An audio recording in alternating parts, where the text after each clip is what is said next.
आइए आइए, मैं यूनुस आप सभी का एक बार फिर से टेक्निकल सिविल में स्वागत करता हूँ। वालेकुम सलाम। हेलो, हाय मिहिर, कैसे हो? वालेकुम सलाम। Okay Wafulla, welcome to our technical civil.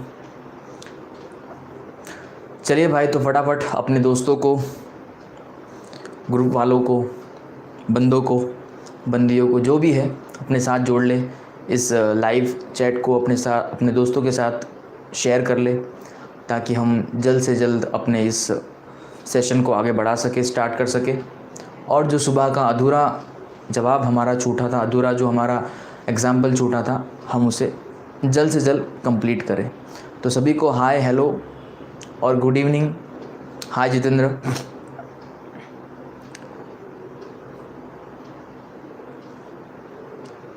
तो आई होप आप सब बिल्कुल बढ़िया होगे, अच्छी तरह से अपने एग्ज़ाम्स की तैयारी कर रहे होगे। ठीक है, स्ट्रेस बिल्कुल लेना नहीं है, मुश्किल कुछ होता नहीं है। ठीक है, माइंड से इस नेगेटिविटी को काट के फेंक दीजिएगा, निकाल के बाहर। ठीक है ना। और कोशिश करेंगे हम आज अगर हो सके तो फुटवर्क को कंप्लीट कर देंगे। लेकिन जैसे कि आपको शायद पता है कि हम ऑलरेडी जो है थोड़ा लेट हो चुके हैं, तो कोई बात नहीं। अगर कल सुबह का एक लेक्चर और लेने की ज़रूरत पड़े तो हम कल सुबह और एक लेक्चर ले लेंगे, ठीक है, इस फुटवर्क को लेकर। और कल रात में जो हमारा लेक्चर होगा वो ख़ास और ख़ास आपसे कुछ ख़ास बातें करने के लिए होगा। ठीक है, रात वाला जो लेक्चर हमारा कल 10 बजे का होने वाला है, उसके अंदर हम सिलेबस को लेकर, थियरीज़ को लेकर, IAS कोड को लेकर और कुछ एग्ज़ाम्स के बारे में ज़रूरी बातों को लेकर डिस्कस करेंगे। ठीक है, कल रात 10 बजे के लेक्चर में ये तय रहा।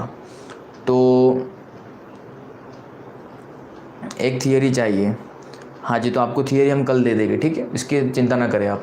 देखिए, थियरी मैं आपके लिए निकाल रहा हूँ, थोड़ी मेहनत कर रहा हूँ। और जो भी आपके प्रीवियस ईयर्स के एग्ज़ाम्स हुए हैं, पेपर्स आपके कंप्लीट हुए हैं, तो उन प्रीवियस ईयर्स के अंदर कौन कौन सी इंपॉर्टेंट थियरीज़ आपको अब तक पूछी गई है, वो सारी मैं निकाल रहा हूँ, देख रहा हूँ। ठीक है, और उसी के बेसिस पर आपको मैं कुछ इंपॉर्टेंट थियरीज़ बताऊँगा, जो कि कुछ IAS कोड में भी है।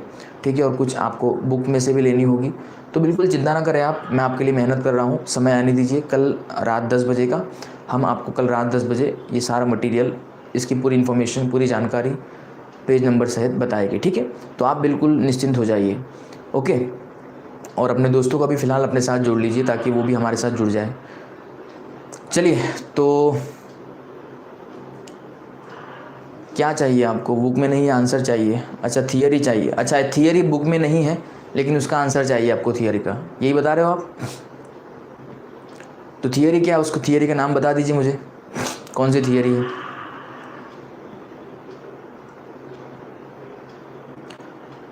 ताकि हम आपको वो थियरी प्रोवाइड करा सकें, हो सके तो। Elastic modulus and plastic modulus का डिफरेंस, ठीक है, कोई प्रॉब्लम नहीं है। इलास्टिक मॉड्यूलस और प्लास्टिक मॉड्यूलस का डिफरेंस का जो थियरी होती है, या फिर इसका पूरा एक आपको कॉलम 2 बना के इसके डिफरेंस निकालने होते हैं। ठीक है, तो वह आपको मैं दूंगा आपको। ठीक है मिहिर, कोई बात नहीं, मैं दूंगा आपको, आप इसका बिल्कुल चिंता मत कीजिए, मैं दूंगा आपको ये। ओके,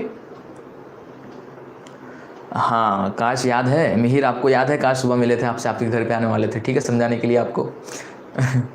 चलिए, तो भाई काफ़ी लोग जुड़ चुके हैं, तो अपन अब बिना टाइम गवाए आगे बढ़ते हैं और सुबह को जो एग्जाम्पल अधूरा हमने छोड़ा था उसे हम कंप्लीट करते हैं। ठीक है, सुबह कोई बताएगा मुझे हमने एग्जाम्पल कहाँ अधूरा छोड़ा था? कोई मुझे बताएगा सुबह के एग्जाम्पल को हमने कहाँ पर स्टॉप किया था? हेलो संजय, हाय ब्रज। तो मुझे बताइए फटाफट पहले आप कि सुबह हमने एग्जाम्पल को कहाँ स्टॉप किया था, कहाँ रोका था? डिज़ाइन फोर्स पर। ठीक है, मतलब हमने सारे जो डिज़ाइन फोर्स थे वो लिस्ट आउट कर दिए थे कि हमारे बॉटम कोड में जो मैक्सिमम डिज़ाइन फोर्स है वो कौन सा है, टॉप कोड में कौन सा है, डायगनल मेंबर में कौन सा है। ठीक है, ये सारे हमने, और वर्टिकल मेंबर में कौन सा है, ये सारे जो डिज़ाइन फोर्सेस थे, जो मैक्सिमम फोर्सेस थे जिसके लिए हमें डिज़ाइन करना है, वो हमने सुबह लिस्ट आउट कर लिए थे। ठीक है, अब आगे का आपको स्टेप्स फॉलो करने हैं। आगे क्या करना है, चलिए उसके बारे में बातें करते हैं। आगे का आपका स्टेप्स होगा, यहाँ पर स्टेप होगा डिज़ाइन ऑफ। अब आपको क्या करना है, सारे मेंबर्स को डिज़ाइन करना है according to this design forces जो हमने लिस्ट आउट किए थे, ठीक है। दीवी पटेल कुछ करे प्लीज़। सर एक बार फिर से डिज़ाइन फोर्सेस समझा दो। देखो दीवी पटेल, आपने शायद सुबह का लेक्चर देखा नहीं होगा, तो मैं आपसे एक गुजारिश करूँगा, ठीक है, आजिज़ाना गुजारिश आपसे करूँगा कि एक बार सुबह का लेक्चर देख लीजिए, ठीक है, क्योंकि किसी चीज़ को समझाने के लिए फिर से दोहराने के लिए बहुत ज़्यादा एनर्जी लगती है। ओके, तो अच्छा रहेगा, बेहतर रहेगा कि ऑलरेडी हमने उसे डिस्कस कर रखा है, अगर आप उस लेक्चर को देख लोगे तो बहुत अच्छी बात है। अगर उस लेक्चर को आपने देखा है तो आपको कोई प्रॉब्लम नहीं होगा, ठीक है, क्योंकि हमने सारी चीज़ें सुबह मैंने एक नहीं दो बार समझा रखी है आपको। ओके, तो उस लेक्चर को आप एक बार प्रीफर कीजिए, मैं आपसे ये रिक्वेस्ट कर रहा हूँ। ओके, चलिए, और कोई किसी को रिक्वेस्ट, किसी की डिमांड, कोई कुछ कहना है तो कह दीजिए ताकि अपन आगे बढ़ सके अब, ठीक है ना। जयदीप प्रजापति कह रहे हैं कि सर टाइम ऑफ मॉर्निंग, देखिए टाइम ऑफ मॉर्निंग तय नहीं है अभी। इंस्टाग्राम पर आप अपडेट रहिएगा हमारे साथ, इंस्टाग्राम पे फॉलो कर लीजिएगा, ठीक है। इंस्टाग्राम की लिंक मैंने नीचे डिस्क्रिप्शन बॉक्स में दे रखी है, वहाँ पर जाइए, इंस्टाग्राम पे हमें फॉलो कीजिए, या फिर हमारे जो यूट्यूब की कम्युनिटी टैब है वहाँ पर अपडेट रहिए, हम आपको उसके ज़रिए अपडेट पहुँचाते रहेंगे, जो भी हमारा टाइम रहेगा, ठीक है, आधे एक घंटे पहले हम आपको अपडेट कर देंगे। चलिए, तो अब हम आगे बढ़ते हैं भाई साहब, काफ़ी टाइम हो चुका है, ठीक है, अपनी बातों को थोड़ा स्टॉप कर लीजिए और अब हम आगे बढ़ते हैं, वरना आपकी बातें इतनी होती है कि ख़त्म नहीं होती है, ठीक है। एक और क्वेश्चन देखिए, दूसरा जो क्वेश्चन आपका है, सेकंड क्वेश्चन, कितने लोग चाहते हैं कि सेकंड क्वेश्चन भी हम सॉल्व करें? कितने लोग चाहते हैं कि हम सेकंड क्वेश्चन इसका जो है वो भी सॉल्व करें, वॉरेंट टाइप वाला? जो लोग चाहते हैं वो यस कहे, जो लोग नहीं चाहते वो नो कहे।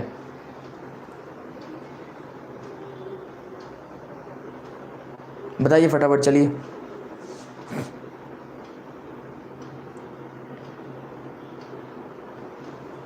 अच्छा, काशनाथ चाहते हैं कि वॉरेंट टाइप नहीं किया जाए, और कोई चाहता है जो नहीं किया जाए?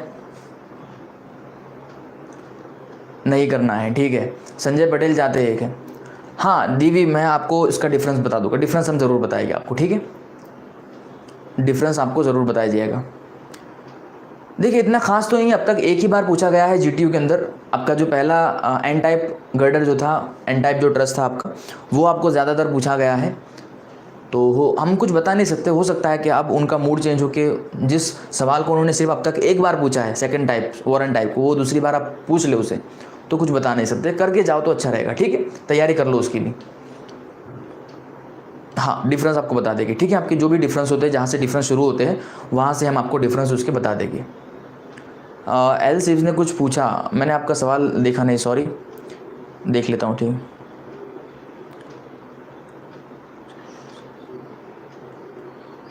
एल सिव्स ने सवाल क्या लिखा है? मई 2018 का पेपर में फुट ओवर ब्रिज का क्वेश्चन है ना? हाँ जी, तो उसमें क्या, उसमें जो पूछा है वो समझ नहीं आ रहा है कि क्या लिखना है उसमें, ठीक है, तो मुझे आपको क्वेश्चन समझाना है, ठीक है। 2018 का पेपर मेरे पास अभी फ़िलहाल है नहीं, ठीक है, और जो मेरे पास बुक है वो नया एडिशन, बिल्कुल लेटेस्ट एडिशन नहीं है, उसके अंदर शायद जो है 2017 तक ही क्वेश्चन, मतलब जो आखिर में जो क्वेश्चन पेपर हमें दे रखा होता है वो 2017 का ही दे रखा है, ठीक है। तो एक काम कीजिए, मैं आपका जो भी सवाल है 2018 का पेपर आज देख लूँगा इस लेक्चर के बाद, और देखने के बाद मैं आपको कल सुबह की जब क्लास होगी हमारी तो आप मुझे याद दिलाइएगा, मैं आपको उसके बारे में समझा दूँगा कि उस क्वेश्चन के अंदर आखिर आपको क्या पूछा है और आपको क्या करना है, ठीक है। तो इसके बारे में आप निश्चिंत हो जाइए। और किसी की कोई राय है, कोई किसी को कुछ कहना है तो कह दीजिए, और हमें इजाज़त दे, अनुमति दे कि अब हम आगे इस लेक्चर के अंदर लेक्चर को शुरू कर सके, स्टार्ट कर सके, ठीक है। तकरीबन 9-10 मिनट से हम यूं ही बातें कर रहे हैं, तो काश जो भी है मैं एक बार देख लूँगा और कल हम आपस में डिस्कस कर लेंगे, ठीक है। चलिए, हाँ, ओके, थैंक यू। तो अपन अब बात करते हैं अगले स्टेप की, जो हमारा है डिज़ाइन वाला, ठीक है। डिज़ाइन इसके अंदर आपको करने हैं, हम जो हमने सुबह न्यूमेरिकल अधूरा छोड़ा था, हम उसे इसके अंदर पूरा करने आए हैं, ठीक है, क्योंकि अधूरी कोई चीज़ें छोड़नी नहीं चाहिए, कोई भी हो ज़िंदगी में, तो हम उसे आज पूरा करेंगे, ठीक है। चलिए, तो हमारा जो हमने डिज़ाइन फोर्सेस लिस्ट आउट कर लिए थे, उसके बाद हमें क्या करना है, बॉटम कोड को डिज़ाइन करना है। क्या करना है, ये हमारा 11th स्टेप होगा, ठीक है, design of bottom code. Bottom code compression में होता है या टेंशन में होता है, कोई बताए मुझे? बॉटम कोड कंप्रेशन में होते हैं या टेंशन में होते हैं, कोई बताएगा मुझे?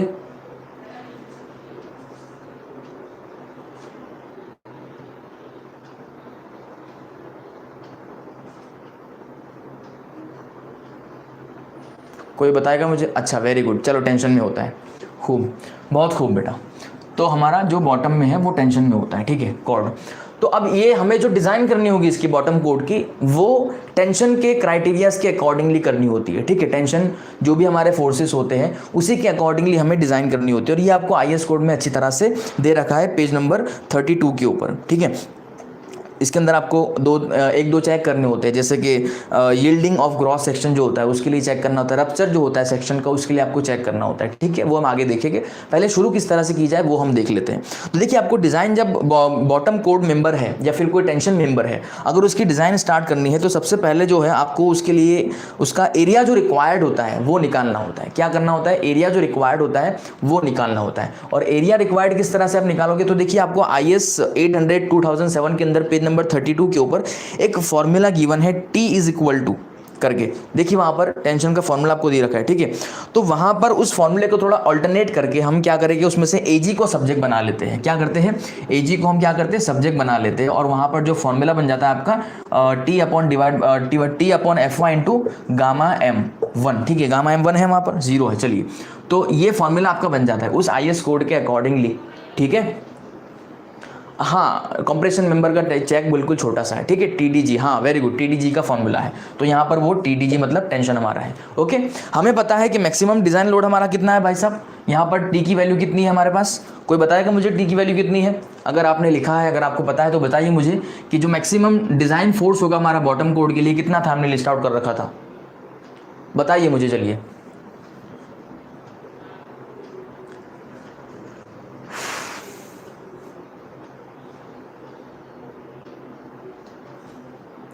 $598.5 माइनस में, ठीक है, माइनस में 598.5, ओके, मतलब टेंशन में, ठीक है। 598.5 अगर हम इसे टेंशन बता दें तो भी कोई प्रॉब्लम नहीं, माइनस हम इसे ना समझे और टेंशन समझे तो भी कोई प्रॉब्लम नहीं है, ठीक है। इसके अंदर आपको माइनस कंसीडर नहीं करना है, ये सिर्फ आपको टेंशन या कॉम्प्रेशन बताता है, ओके। चलिए, तो यहाँ पर आपका टेंशन आपको पता है, T पता है, FY 250 लेना ये आपको पता है, गामा M0 की वैल्यू 1.10 लेना पता है। तो रिक्वायर्ड एरिया बताइए, चलिए मुझे फटाफट रिक्वायर्ड एरिया बताइए कैलकुलेट करके मुझे कि रिक्वायर्ड एरिया कितना आ रहा है, और ईमानदारी से, शिद्दत से कैलकुलेटर पकड़ के बटन दबा के कैलकुलेट कीजिएगा और तभी मुझे आंसर बताइएगा, वरना बुक से देखकर मुझे आंसर ना ही बताए तो बेहतर रहेगा, क्योंकि मैं ये सारी चीज़ें आपकी प्रैक्टिस के लिए करवा रहा हूँ, ठीक है, ताकि आपकी प्रैक्टिस हो जाए। एग्जाम के अंदर कैलकुलेटर से वैल्यू को निकालना भी एक स्किल होती है, एक कला होती है जो आपके प्रैक्टिस पर आधार करती है, ठीक है। तो प्रैक्टिस होना बहुत ज़रूरी है आपकी। और जितना हमने अब तक पढ़ा है हमारी इस लाइव क्लासेस के अंदर, जो भी हमने 19-20 लेक्चर अब तक लिए हैं, उन लेक्चर्स के अंदर हमने पूरा DSS का सिलेबस जो है आपके एग्जाम के अकॉर्डिंगली कंप्लीट किया है। लेकिन इतना आपके लिए काफ़ी नहीं होगा। आप जब भी एग्जाम देने जाओगे तो एग्जाम से पहले आपको प्रैक्टिस होनी चाहिए उस पर्टिकुलर चैप्टर की या फिर उस पर्टिकुलर सम की सॉल्व करने की, ठीक है। तो आप अपने आप से सारी सम्स को, जो भी हमने अब तक डिस्कस किया है, सारे सम्स को, सारे एग्जाम्पल्स को, न्यूमेरिकल्स को अपने आप से एक बार ज़रूर कैलकुलेट करना, ज़रूर सॉल्व करना, ठीक है, ताकि आपको पता चले कि भाई मैं कितना इसके अंदर कर सकता हूँ सॉल्व इसको, ओके, ठीक है ना। तो वैल्यू आ रही है यहाँ पर 2633.4, 2633.4 आपकी वैल्यू आ रही है, ठीक है, 2633.4, ओके। अब ये जो आपका एरिया आ रहा है ये आपका 2IS है। 2IS मतलब क्या पता आपको, दो एंगल सेक्शन जो होते हैं, ये आपका एक एंगल सेक्शन होता है, ठीक है। तो दो एंगल सेक्शन होते हैं ना, उसको हम 2IS कहते हैं, ठीक है। तो ये 2IS के लिए पूरा जो है आपको एरिया दे रखा है। अगर हम सिंगल एंगल की बात करें कि भाई एक एंगल की बात करनी, क्योंकि हमें यहाँ पर अभी क्या करना है, एंगल सेलेक्ट करना होता है, ठीक है। तो अगर हम सिंगल एंगल की बात करें तो इसे सिंपली डिवाइड बाय 2 कर दीजिए, इसे क्या करें, सिंपली डिवाइड बाय 2 कर दीजिए। तो इसे डिवाइड बाय 2 करेंगे तो आंसर आएगा आपका 7, कितना आएगा, 1316.7, ठीक है। ये आपका यहाँ पर एक सिंगल एंगल के लिए आ चुका है। क्या आ चुका है, सिंगल एंगल के लिए आपको इतना समझ में आ गया है, हाँ वेरी गुड, ठीक है। चलिए बहुत बढ़िया। तो अब हम क्या करेंगे, अब इस एरिया के बेसिस पर, अब इस एरिया के बेसिस पर हम क्या करेंगे, एक एंगल सेक्शन को सिलेक्ट करेंगे स्टील टेबल से। एंगल सेक्शन आपको किस तरह से सिलेक्ट करना है कि उसका एरिया जो है वो कुछ हद तक इससे ज़्यादा होना चाहिए, रिक्वायर्ड से ज़्यादा होना चाहिए, ठीक है। तो आप देखिए स्टील टेबल के अंदर जाइए, वहाँ पर देखिए एंगल सेक्शन है। अब यहाँ पर जो है आप एंगल सेक्शन जब सिलेक्ट करोगे तो उसके अंदर दो तरह के होते हैं एंगल सेक्शन। एक तो इक्वल एंगल मतलब जो लेग होते हैं उसके इक्वल लेग होते हैं दोनों की, ठीक है। और दूसरा होता है कि अनइक्वल एंगल्स, ठीक है, मतलब उनके लेग जो होते हैं वो दोनों अनइक्वल होते हैं, अलग अलग उसके लेंथ होती है दोनों लेग की, ठीक है। तो अब आपको कौन सा करना है, ठीक है। तो जब भी आप ध्यान रखिएगा, हाँ बैक टू बैक होता है, हाँ जब भी हम इस तरह की कनेक्शन करते हैं तो उसके अंदर बैक टू बैक एंगल लगाने होते हैं, ठीक है। आप देखिए गूगल पर एक इमेज सर्च मारिएगा कि बैक टू बैक एंगल या फिर रूफ ट्रस कनेक्शन या फिर आप गसेट प्लेट कनेक्शन, जब ऐसे सर्च मारोगे तो आपको कुछ बढ़िया से 3D में इमेज निकल के आएगी। उस इमेज को आप देखोगे तो आपको अच्छी तरह से आइडिया आ जाएगा, ठीक है, कि भाई बैक टू बैक कनेक्शन किस तरह से होता है, गसेट प्लेट क्या होती है, मैं आपको बताऊंगा पूरी चीज़ें, ठीक है। तो आप बिल्कुल अभी निश्चिंत रहिए, मैं आपको बता रहा हूँ उतना करिए।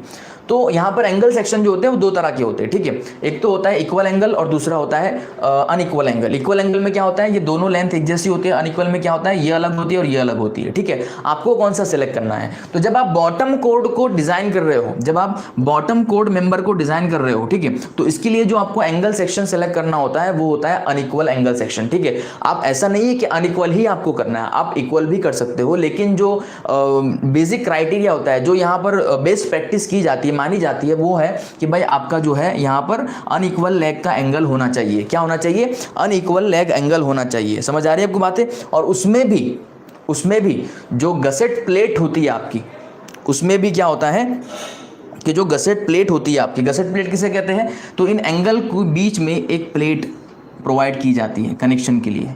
इन एंगल के बीच में एक प्लेट प्रोवाइड की जाती है कनेक्शन के लिए, ठीक है। समझ आ रही है आपको बातें, समझ में आ रही है आपके। यहाँ तक कोई कंफ्यूजन हो तो बताइए मुझे, कोई कंफ्यूजन हो तो बताइए मुझे। अगर यहाँ तक आपको कोई प्रॉब्लम नहीं है तो नो लिखिए, अगर कोई प्रॉब्लम है तो यस लिखिए।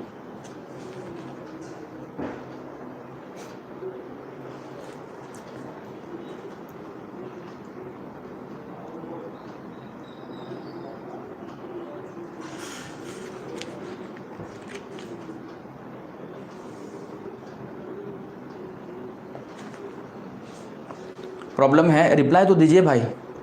सर हाँ sir, single share and double share समझाइए। अच्छा ठीक है, चलो वो समझा देते हैं, इसी के बेसिस पर समझाए। चलो सिंगल शेयर और डबल शेयर क्या होता है। देखिए सिंगल शेयर और डबल शेयर का मतलब क्या है कि पहले आपको ये समझना होगा शेयर प्लेन क्या होता है। पहले आपको इससे पहले समझना होगा शेयर प्लेन क्या होता है। मान लीजिए आपके पास ये दो प्लेट है, बाकी लोग मुझे पता है उन्हें पता होगा तो वो बोर हो गए, लेकिन थोड़ा सब्र कर लीजिए, ठीक है। मान लीजिए आपके पास ये दो प्लेट है, इस तरह से आपके पास ये दो प्लेट है, और यहाँ पे मैंने यहाँ पे इस तरह से एक बोल्ट प्रोवाइड कर रखा है, एक बोल्ट मैंने प्रोवाइड कर रखा है, ठीक है। तो ये जो बोल्ट आपका यहाँ पर प्रोवाइड कर रखा है, अगर मैं इस प्लेट को इधर खींचूंगा और इस प्लेट को उधर खींचूंगा तो यहाँ पर शीयर क्रिएट होगा, क्योंकि आपको पता है अगर एक पॉइंट पर, एक सरफेस पर दो इक्वल एंड अपोजिट फोर्स लगते हैं तो वहाँ पर क्या होता है, शीयर क्रिएट होता है। तो इसका मतलब ये जो आपका सरफेस, ये जो आपका प्लेन होगा, यहाँ पर क्या होगा, शीयर क्रिएट होगा, ठीक है। इसे हम शीयर प्लेन कहते हैं। क्या कहते हैं इसे हम, शीयर प्लेन कहते हैं। अगर आपका बोल्ट ऐसे किसी एक शीयर प्लेन के कांटेक्ट में हो, खास करके उसका थ्रेडेड एरिया, अगर उसका थ्रेडेड एरिया किसी एक शीयर प्लेन के कांटेक्ट में हो या फिर एक शीयर जोन में हो, तो उसे हम कहेंगे सिंगल शीयर। उसे हम क्या कहेंगे, सिंगल शीयर। समझ आ रही बात है आपको। और अगर यही बोल्ट आपका नीचे से, मान लीजिए एक और आपकी प्लेट इसके साथ कनेक्टेड है और ये बोल्ट आपका पूरी तरह से इस तरह से, ठीक है। तो अब मान लीजिए कि आपका ये जो बोल्ट है, इसके ये जो है दो शीयर के अंदर है, दो प्लेन ऐसे है जो उसको क्रॉस कर रहे हैं, ठीक है। मतलब ये जो बोल्ट है आपका दो शीयर जोन में आ गया, एक ऊपर और एक के बीच में, दो शीयर जोन में आपका बोल्ट आ गया, तो इसे हम कहेंगे डबल शीयर। इसे हम क्या कहेंगे, डबल शीयर। अब हमारा जो केस है भाई साहब, हमारा केस कौन सा होगा, कोई बताएगा मुझे। अगर इस फिनोमिना को देखें हम, तो इस केस में हमारा बोल्ट जो है वो सिंगल शेयर में रहेगा या डबल शेयर में रहेगा, कोई बताएगा मुझे इसका जवाब।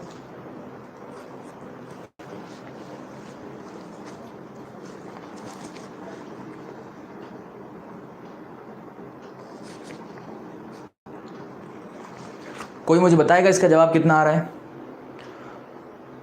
Partha Merchant new member, welcome, आप हमारे ख़ास मेंबर बन चुके हो आज से, ठीक है। मैं आपका तहे दिल से स्वागत करता हूं हमारे इस ख़ास मेंबर की फैमिली में। चलिए, तो यहाँ पर डबल शेयर में आएगा। समझ आ रही है आपको बातें यहाँ तक? जिसका भी डाउट था वो क्लियर हो चुका होगा। ओके, चलो बहुत खूब है, अच्छी बात है। तो भाई देखिए हमने क्या करा कि यहाँ पर एक एंगल सेक्शन सिलेक्ट करना है हमें।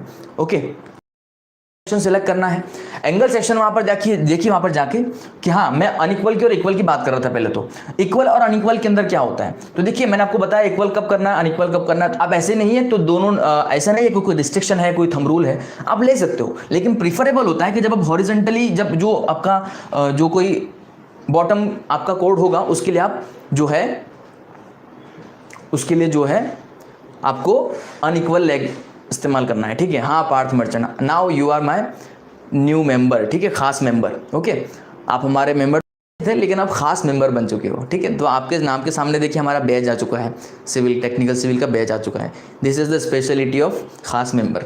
चलिए, तो भाई चलिए ठीक है, हम क्या करेंगे, उस स्टील टेबल से एक अनइक्वल एंगल सेलेक्ट करेंगे on the basis of area. उसका जो एरिया है वो इससे ज़्यादा होना चाहिए। तो हम जो है एक इसमें से एंगल सेलेक्ट करते हैं 125 बाय 75 बाय 8 mm का एंगल हमने सेलेक्ट किया है। और ये किस क्राइटेरिया पे किया है हमने, तो हमने ये क्राइटेरिया पे किया है इसके एरिया पे। आपके पास अगर स्टील टेबल है तो मैं आपसे एक बार गुजारिश करूंगा, सजेस्ट करूंगा आपको कि एक बार उस स्टील टेबल के अंदर जाइए और इस एंगल के प्रॉपर्टीज को चेक करिए, कौन सा एंगल है और कितनी इसकी क्या प्रॉपर्टीज है, क्या इसका एंगल है, मतलब क्या इसका एरिया है। देखिए जाइए वहां पर एक बार, तो आपको पता चलेगा अच्छी तरह से। कोई किसी का डाउट हो तो बताइए मुझे। मिहिर, आपका एग्जाम कब है? ठीक है, आप अंदर अंदर बातें कर रहे हो, फिर से अंदर अंदर शुरू हो गए। वाह भाई वाह, अच्छा है, चलिए कोई बात नहीं, कीजिए, लेकिन समझिए साथ में, ठीक है। तो आपने क्या किया, एंगल सेलेक्ट किया। और ये एंगल आप किस तरह सेलेक्ट करते हो कि इसका जो लॉन्गर एज है वो हॉरिजॉन्टल टू गसेट प्लेट है, मतलब इसका जो शॉर्टर एज होगा वो गसेट प्लेट के साथ कनेक्टेड है। इसका जो शॉर्टर एज होगा, शॉर्टर जो लेग होगा वो गसेट प्लेट के साथ कनेक्टेड होना चाहिए, ठीक है। समझ आ रही है आपको बात है? क्योंकि आपका जो मेन है यहाँ पर देखिए आपका इस तरह से बॉटम कोड होगा, इस तरह से आपका बॉटम कोड होगा, ठीक है। चलिए अब आगे बात करते हैं।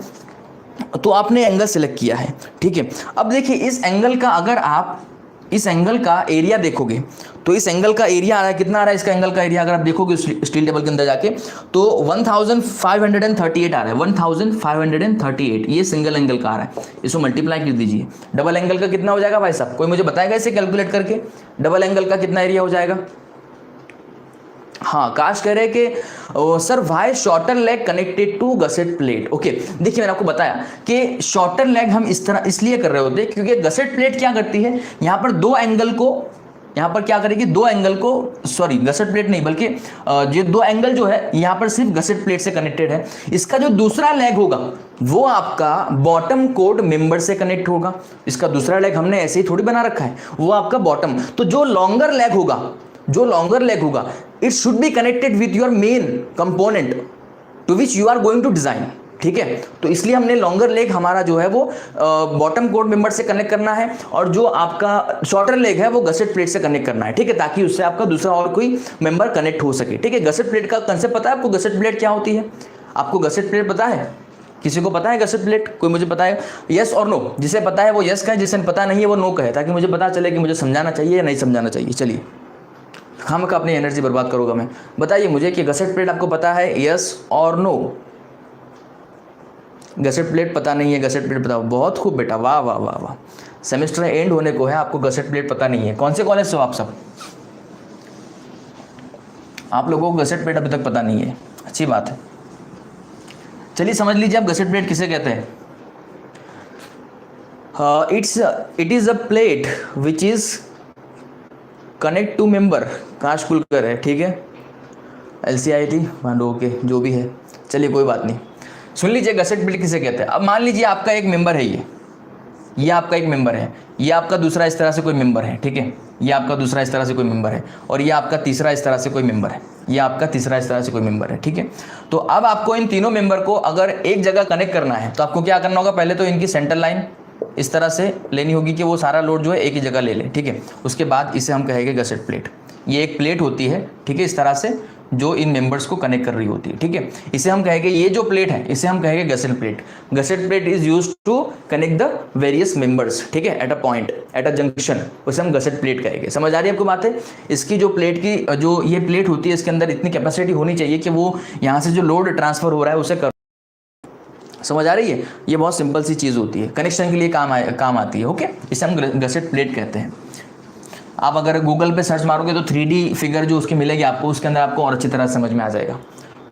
ये छोटे छोटे जो कंसेप्ट होते हैं इसे गूगल कर लिया करो। देखिए गूगल एक बहुत अच्छी दुनिया है आजकल। गूगल के अंदर आपको अगर प्रैक्टिकल कोई चीज़ समझनी है, देखनी है, तो गूगल खोल के एक बार देख लिया करो, गूगल कर लिया करो उसे, तो आपको बेहतर आइडिया आ जाएगा इसका, ठीक है।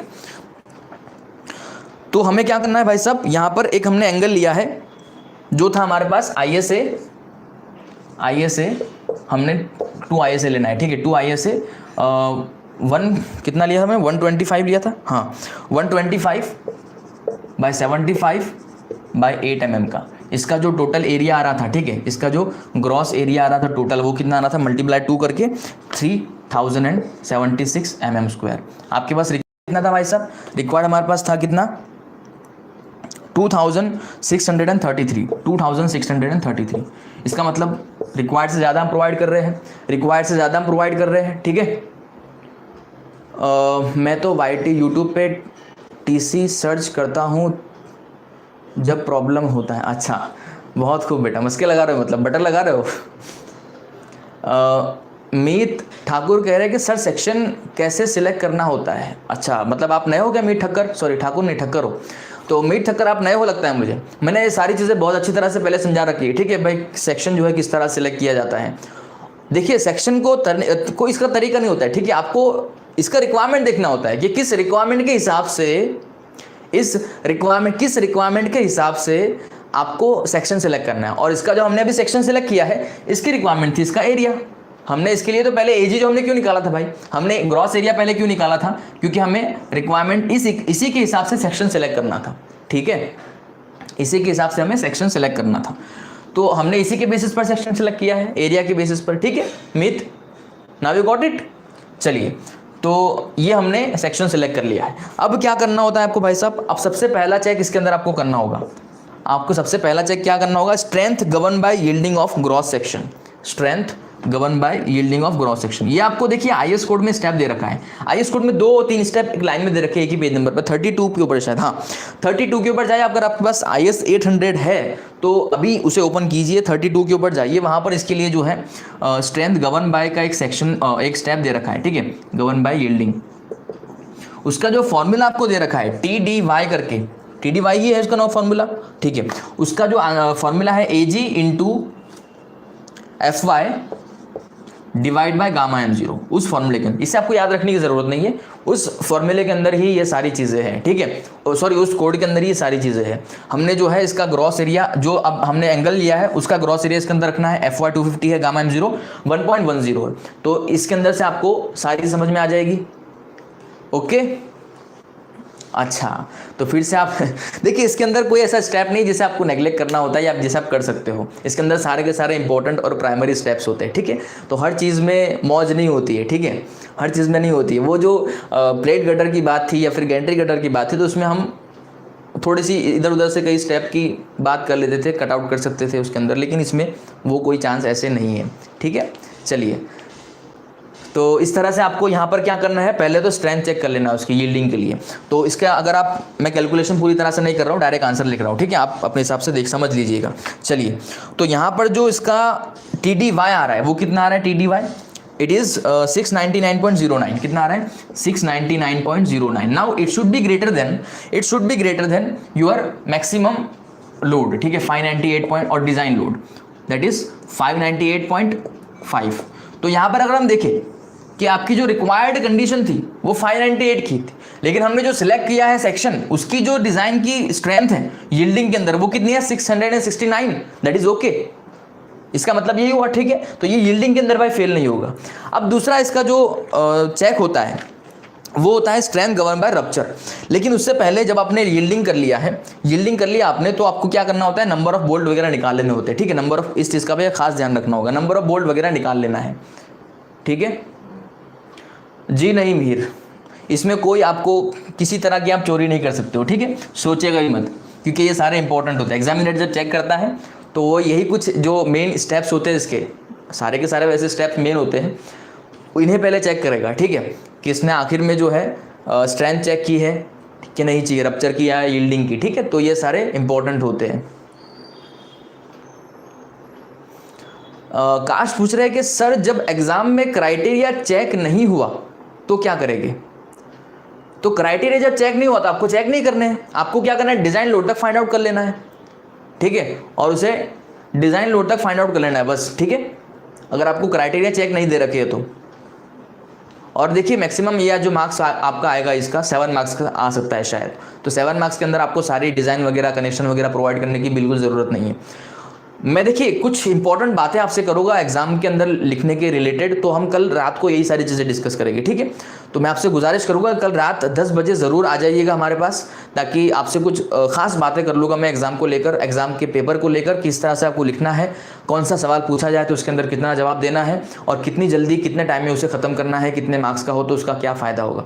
ये कल सारी बातें हम बिल्कुल अच्छी तरह समझेंगे, बातें करेंगे, ठीक है आप सभी से। अभी हम फिलहाल जो है इसके ऊपर कंसंट्रेट कर लेते हैं, ठीक है, ताकि हम ये कंप्लीट कर सकें, वरना बातों ही बातों में ये समय निकला जा रहा है, ठीक है इसका। चलिए तो अब हम बात करते हैं यहाँ पर भाई कि हमने क्या किया। हाँ, इसकी TDY चेक कर लिया, मतलब इसकी स्ट्रेंथ देख लिया हमने कि वो फेल नहीं हो रहा है, ठीक है। हाँ वही तो मासी, वही तो वो पूछ रहा हूँ। अभी बीच में सब मुझे सवाल पूछोगे तो मैं क्या करूँगा, ठीक है, जवाब भी आपको देना ज़रूरी होता है, अगर नहीं दे तो फिर लोग दिल पे ले लेते हैं, ठीक है। देखिए फिर से हो रहा है एक सवाल, देखिए आपके अभी जो सवाल है मैं नहीं पूछूँ, नहीं मैं सवाल होगा ही नहीं, ठीक है, आखिर में लूँगा आपको सबके सवाल, आपको जो लिखना लिख लीजिए। चलिए मैं अब अपने तरह से पढ़ा रहा हूँ, ओके। तो आपको क्या करना है सबसे पहले, अब यहाँ पर नंबर ऑफ बोल्ट वगैरह पिच वगैरह आपको प्रोवाइड करना है। अब नंबर ऑफ बोल्ट जब आप प्रोवाइड करते हो, देखिए आपको क्या करना है, सिंपली जब ऐसे सेक्शन को हो ना, आपको 20 mm का बोल्ट आंख बंद करके कंसिडर करना है। कितना mm का? 20 mm डायमीटर का बोल्ट आपको आंखें बंद करके बिना किसी झंझट के आपको 20 mm डाया का बोल्ट कंसिडर कर लेना है, ओके, इसके अंदर कोई प्रॉब्लम नहीं है। तो 20 mm का बोल्ट अगर आप कंसिडर करें तो एक सिंगल बोल्ट की या फिर सिंगल शेयर के अंदर इसकी कैपेसिटी कितनी होती है, इसकी स्ट्रेंथ कितनी होती है सिंगल शेयर के अंदर, अगर आपको ये पता करना है तो आपको हमारे प्लेट गटर के वीडियो के अंदर जाना होगा। प्लेट गटर के अंदर देखा था हमने कि उसके अंदर VDSB करके एक पहला ये आ रहा था, स्टेप आ रहा था, ठीक है, VDSB करके। सिंगल शेयर की बात कर रहा हूं मैं, ठीक है, जो जिसने भी 90 लिखा है मैं सिंगल शेयर की बात कर रहा हूं। तो वहां पर क्या आ रहा था भाई, FU/√3 इसका जो फॉर्मूला आता है, ठीक है। अगर आपको निकालना है तो कैलकुलेट करना है, तो अगर आपको सवाल है कि ये हम जो है, हाँ इसकी वैसे बता दूं आपको मैं कि भाई अगर आप 20 डायमीटर का बोल्ट आपके पास है और अगर आपका सिंगल शेयर का आपको पता करना है तो 45.3 समथिंग इसका सिंगल शेयर के अंदर स्ट्रेंथ होती है, ठीक है, सिंगल शेयर के अंदर इसकी स्ट्रेंथ होती है, ठीक है। तो हाँ अगर आपको इसका सोर्स पता करना है कि 45.3 कहां से आई है तो वो आपको बता रहा था मैं, ठीक है। तो ये इसका आंसर होता है NN into ANS plus NS into ANB और ASB होता है, ठीक है, ASB होगा यहाँ पर। तो इस फॉर्मूले की मदद से डिवाइड बाय गामा m0, इस फॉर्मूले की मदद से आप जो है इसके ये 45.3 वैल्यू निकाल सकते हो, आपको ये पता होगा, ठीक है। चलिए बहुत खूब, आपको बताया, अच्छी बात है।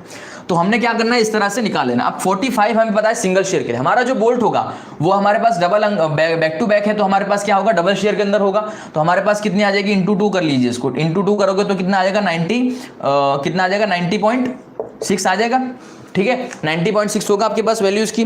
चलिए तो हमारे पास मतलब क्या है कि बोल्ट की स्ट्रेंथ आ चुकी है। अब नंबर ऑफ बोल्ट अगर आपको निकालने हैं, अगर आपको नंबर ऑफ बोल्ट निकालने हैं तो उसका क्या होगा कि भाई जो भी आपके पास मैक्सिमम लोड है आपका 598.5 डिवाइड बाय आपकी जो बोल्ट वैल्यू थी, ठीक है, 90.6, इसको करेंगे आप तो इसका आंसर कितना आ रहा है भाई साहब, 6.6 आ रहा है। अगर हम इसे राउंड अप करें तो ये 7 बोल्ट आपको प्रोवाइड करने हैं। कितने बोल्ट प्रोवाइड करने हैं इसके लिए आपको, 7 बोल्ट आपको प्रोवाइड करने होते हैं। समझ आई यहां तक आपको बातें, ठीक है।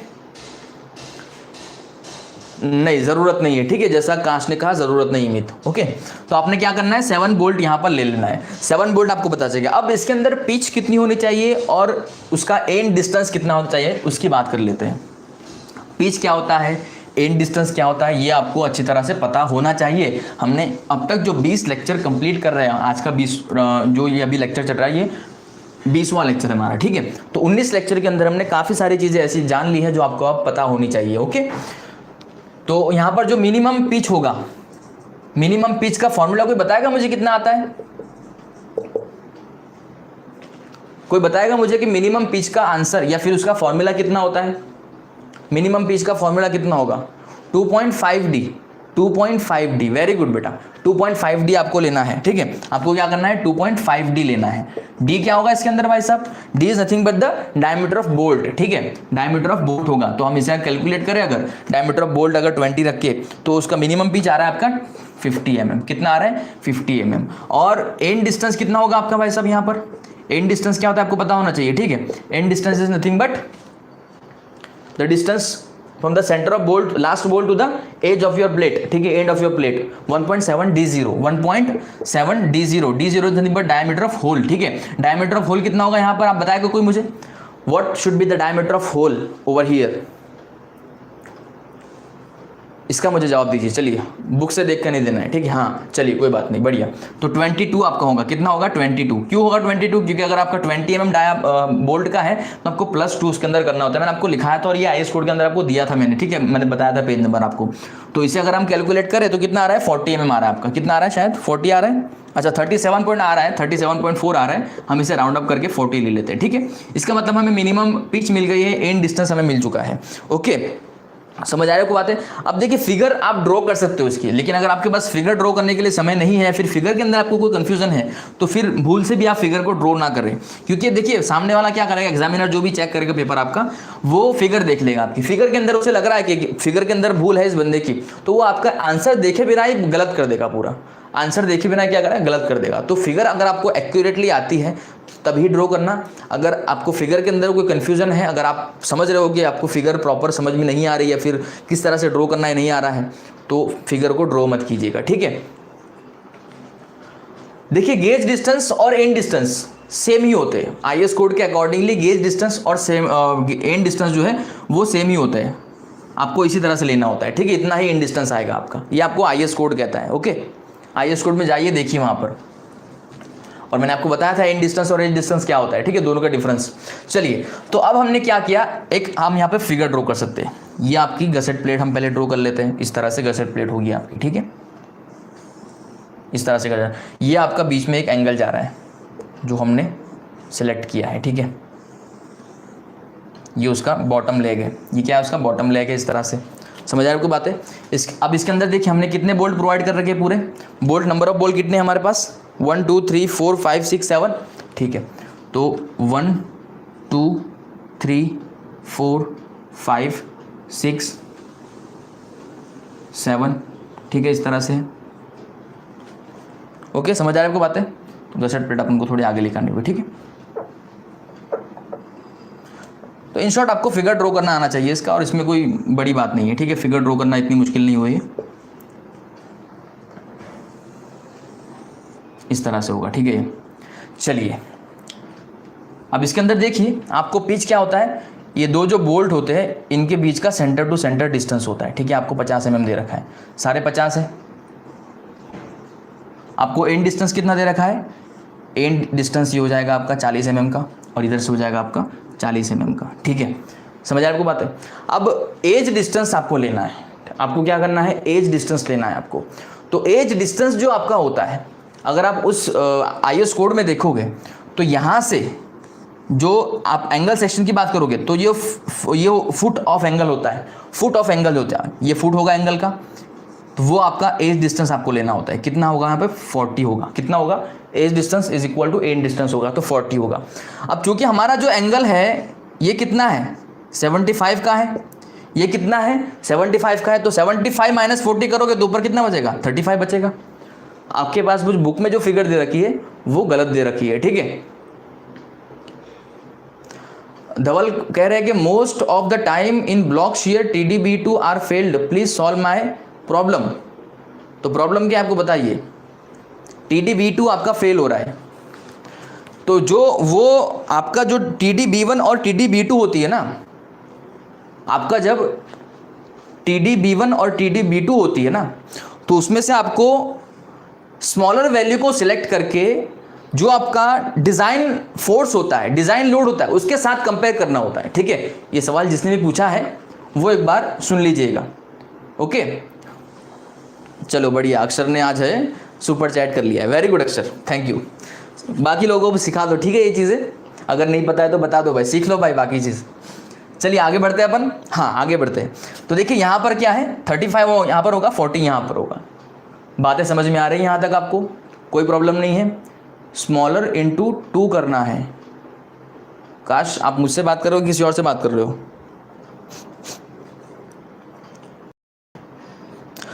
तो छोड़ो जो भी है वो, ठीक है। तो इस तरह से आपको, अगर आपने ये फिगर भी ड्रॉ कर दी इतनी, ठीक है, तो भी बहुत है। अगर हम इसका सेक्शन देखें इस तरह से, ठीक है, तो आपके पास 2 एंगल थे। चलिए एक काम करता हूँ, मैं इसे रफ कर देता हूँ ऊपर, आपको अच्छी तरह से बताता हूँ। हमने जो एंगल सेलेक्ट किए थे वो, मुझे फिगर ड्रॉ करने की ज़रूरत है या नहीं है? फिर खामखा अपना टाइम में बर्बाद कर रहा हूँ यहाँ पर, ठीक है। आप भी बोर हो रहे होगे फिगर ड्रॉ करते समय में। ये आपका गसेट प्लेट है, ठीक है, क्या क्या आपका गसेट प्लेट है।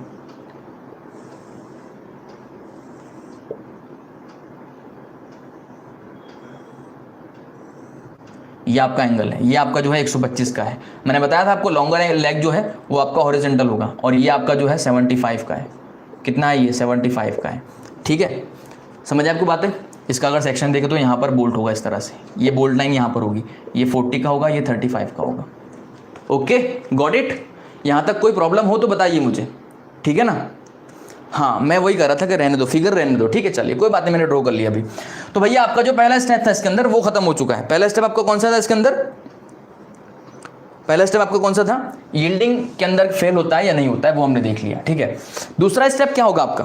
दूसरा स्टेप होगा रप्चर के लिए, नेट रप्चर जो होता है इसका, ठीक है। नेट सेक्शन के अंदर रप्चर होता है कि नहीं होता है वो आपको देखना है, ठीक है। ये आपको IS कोड के अंदर ही दे रखा है, उसी पेज नंबर के अंदर, ठीक है। 33 के ऊपर शायद दे रखा है, ठीक है। तो देख लीजिएगा, 33 के ऊपर देख लीजिएगा।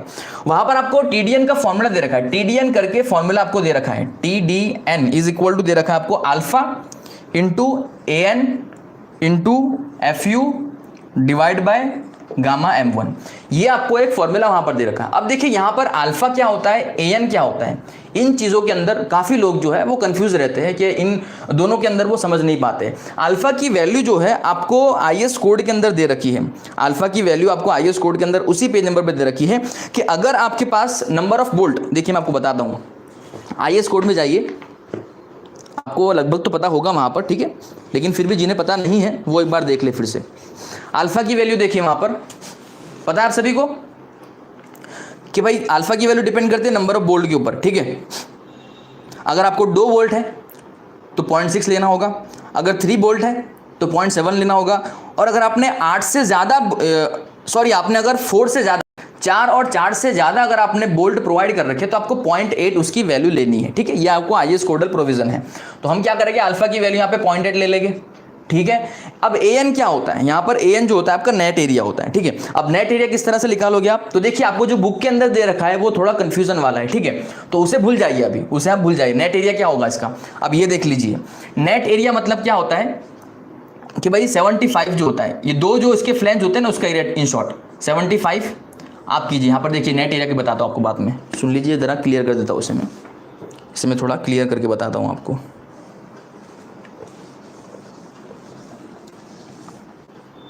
नेट एरिया की अगर बात करें अपन AN की, तो 75 यहाँ तक ले लीजिए, पूरा बॉटम तक ले लीजिए, ठीक है। 75 पूरा बॉटम तक ले लीजिए।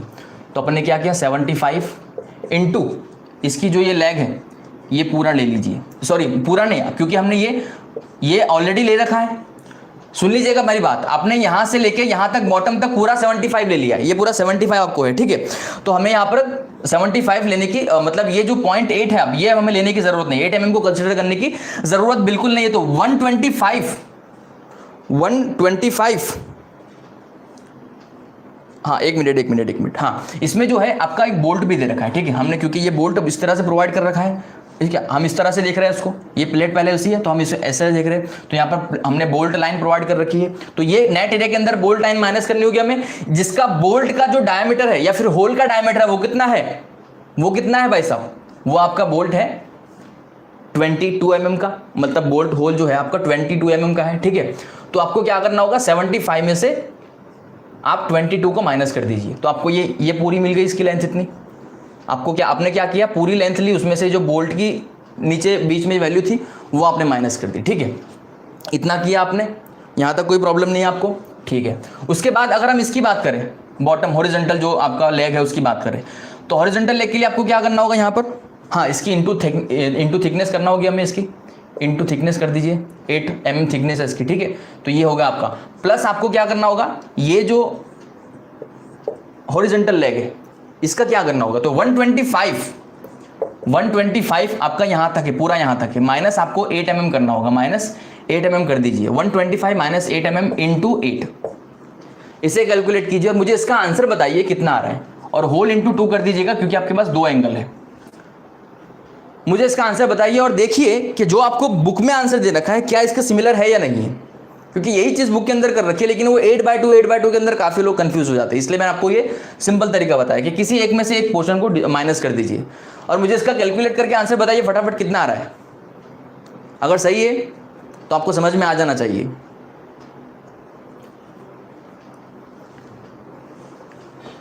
इंपॉर्टेंट चीज़ है, आपको कंसेप्ट समझ में आना चाहिए, ठीक है। कंसेप्ट आपको समझ में आ गया तो फिर आप इससे आसानी से समझ जाओगे, कंसेप्ट को कैलकुलेट कर सके। चलिए आंसर बताइए फटाफट, कैलकुलेट करने में इतनी देर क्यों लग रही है आपको।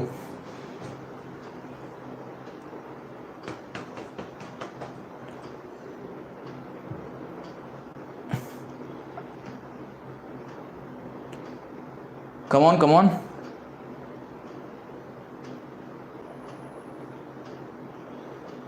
अब तक एक भी बंदे का आंसर नहीं आया है। कोई कैलकुलेट कर रहा है या नहीं कर रहा है भाई साहब, आपको आंसर देना है या यस और नो।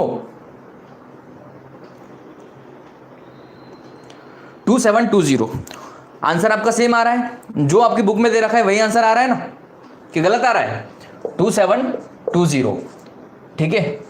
तो भाई साहब आपको यही लेना है, बस इसी को सिलेक्ट करना है, इसी को कंसिडर करना है। 8/2 वाला कंसेप्ट आप छोड़ दीजिएगा, उसे आप निकाल दीजिएगा, ठीक है। 8/2 अब जो कर रखा है वहां पर वो बिल्कुल कंफ्यूजन वाला है, इसके अंदर काफी लोग ऐसे ही कंफ्यूज होके खत्म हो जाते हैं, ठीक है। ओके, तो ये आपका नेट एरिया आ चुका है, आपका ये नेट एरिया आ चुका है। चलिए बहुत खूब। अब आपके पास जो आपका फॉर्मूला था 3DN का, उसके अंदर अल्फा की वैल्यू आपने कितनी रखी थी, 0.85 लेनी है, 0.8, हाँ 0.8 लेनी है, इंटू आपका जो एरिया है वो 2720 है, ठीक है।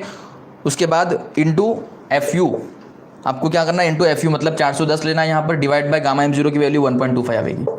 इसका अगर कैलकुलेशन करें हम तो 713.73 आ रहा है, जो कि आपका जो डिज़ाइन फोर्स था यहाँ पर कितना 598.5 था।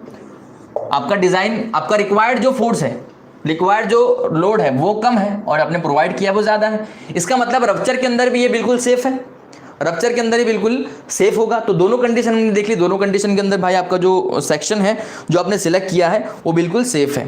थर्ड जो आपका स्टेप इसके अंदर होगा, धवल चौधरी कह रहे कि फुट ओवर ब्रिज छोड़ दो मित्रों। ठीक है भाई, धवल चौधरी की कोई बात मानना चाहेगा तो मान लीजिए, ठीक है, इजी है। व्हाट इज रप्चर, अच्छा सुनिए, वेरी गुड, गुड क्वेश्चन। सुनिए आप, थोड़ा कंसेप्चुअल है, ठीक है। अब मैं आपको विथ फिगर बताता हूँ रप्चर किसे कहते हैं। देखिए आपके पास मान लीजिए कि ये आपकी एक प्लेट है, आपकी ये प्लेट है, ठीक है, जिसके अंदर एक ये आपका इस तरह से एक सेक्शन कनेक्टेड है, जिसके ये कुछ बोल्ट है, ठीक है। रप्चर होता क्या है एक्चुअली, कि मैं आपको प्रैक्टिकल चीज समझा रहा हूं, ठीक है, ये कि अगर हम इसे इस तरफ खींच ले, इसे हम इस तरफ खींच ले तो बोल्ट के साथ जो है ये प्लेट पूरी उधर निकल जाएगी, मतलब इतना टुकड़ा तोड़ के निकलेगी, इसको इतना टुकड़ा तोड़ के निकल जाएगी, ठीक है। या फिर ऐसा भी हो सकता है रप्चर के अंदर कि ये बोल्ट रह जाए, यहां से ये कट होके, यहां से ये कट होके इतना हिस्सा जो है इसका, इतना हिस्सा जो बीच वाला हिस्सा है वो निकल के ये कट हो जाता है पूरा, ठीक है। हम देख सकते हैं कि भाई रप्चर के अंदर क्या हो जाएगा अगर ये कट होके निकल गई इस तरह से, ठीक है। तो यहां से ये जो प्लेट होगी आपकी इस तरह से, इस तरह से इसका टुकड़ा निकल जाएगा और ये प्लेट बिल्कुल अलग हो जाएगी इससे, ये जो प्लेट है बिल्कुल अलग हो जाएगी विथ इट्स रिमेनिंग टुकड़ा, ठीक है।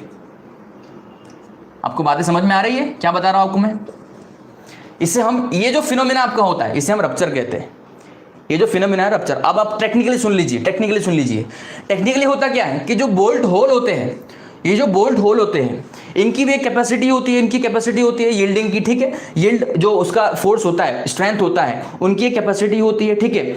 तो भाई उसके अंदर क्या होता है कि मान लीजिए कि बोल्ट आपका जो फोर्स आ रहा है बोल्ट से वो इस होल के आउटर एज जो होता है, इस फोल्ड की जो वॉल होती है होल की, वहां तक पहुंच रहा है। अब मान लीजिए उसकी यील्ड ये बोल्ट की जो वॉल है उसकी लिमिट आ चुकी है सहन करने की, तो वो क्या करेगा, उससे आगे आपकी मान लीजिए ये प्लेट है, ठीक है, तो ये बोल्ट क्या करेगा, इसे आगे ट्रांसफर करेगा उस फोर्स को। आगे ट्रांसफर होते होते मान लीजिए इसकी लिमिट खत्म हो गई, इसकी लिमिट खत्म हो गई, तो ये पूरी लिमिट खत्म होती जाएगी और ये यहाँ पर रप्चर मतलब बस्ट हो जाएगा, ठीक है, वहां से फट जाएगा, प्लेट आपकी पूरी फट जाएगी बोल्ट के होल के साथ। तो ये से हम रप्चर कहते हैं टेक्निकली, ठीक है, समझ आ रही है बात है, रप्चर किसे कहते हैं। ओके चलिए, तो हम आगे बढ़ते हैं थर्ड चेक की ओर। थर्ड चेक हमारा कौन सा है भाई साहब इसके अंदर? Third check is nothing but block shear. Third check क्या होता है? ब्लॉक शियर होगा, ठीक है, थर्ड चेक आपका। और ये अब आपको ये जो है आईएस कोड के अंदर ही दे रखा है। ब्लॉक शियर का जो फॉर्मूला होता है, आपको दो फॉर्मूले दे रखे होते हैं, एक तो होता है TD-B1 करके और दूसरा होता है TD-B2 करके। आपको इन दोनों की वैल्यूज निकालनी होती है और इन दोनों में से जो स्मॉलर वैल्यू होगी उसको आपको इसके साथ कंपेयर करना होगा, and that smaller value should be greater than this value, this smaller value और must be greater than this required value, ठीक है। तो ये होता है भाई साहब, समझ आ रही है आपको बातें, ये होता है। ओके, तुषार बोल रहे हैं कि इतना हार्डवर्क मत करो यार, आप मोरल डाउन मत कीजिए, ठीक है, मेरा और बच्चों का मोरल डाउन मत करो तुषार, ठीक है प्लीज, क्योंकि इससे मोरल डाउन होता है, ठीक है ना।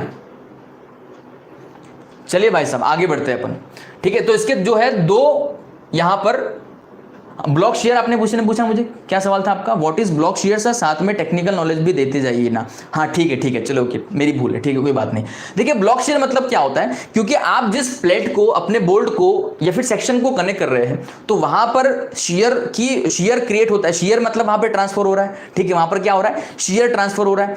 तो शेयर की वजह से जो फेलियर होता है आपके प्लेट के अंदर या आपके होल के अंदर या आपके बोल्ट के अंदर या आपके सेक्शन के अंदर, उसे हम ब्लॉक शेयर कहते हैं, उसे हम failure due to block shear कहते हैं। क्योंकि जो आपकी प्लेट होती है उसे भी हमें शेयर के लिए प्रोवाइड करना होता है, वो भी शेयर, क्योंकि आपका लोड जो ट्रांसफर होता है in the form of share transfer होता है, in form of share transfer होता है। तो शेयर के अंदर जब वो फेल हो जाता है तो उसे हम कहते हैं ब्लॉक शेयर, ठीक है। उसके भी दो तरीके होते हैं, एक तो होता है यहां पर TD-B1 और TD-B2, ठीक है, एक तो होता है TD-B1 और TD-B2 होता है। तो TD-B1 की वैल्यू क्या होती है आपको देखिए उसके अंदर फॉर्मूला दे रखा है TD-B1 का, that is nothing but TD-B1 is equal to AVG into FY, AVG into FY divide by √3 gamma M0 plus 0.9 into ATN into FU divide by gamma M0,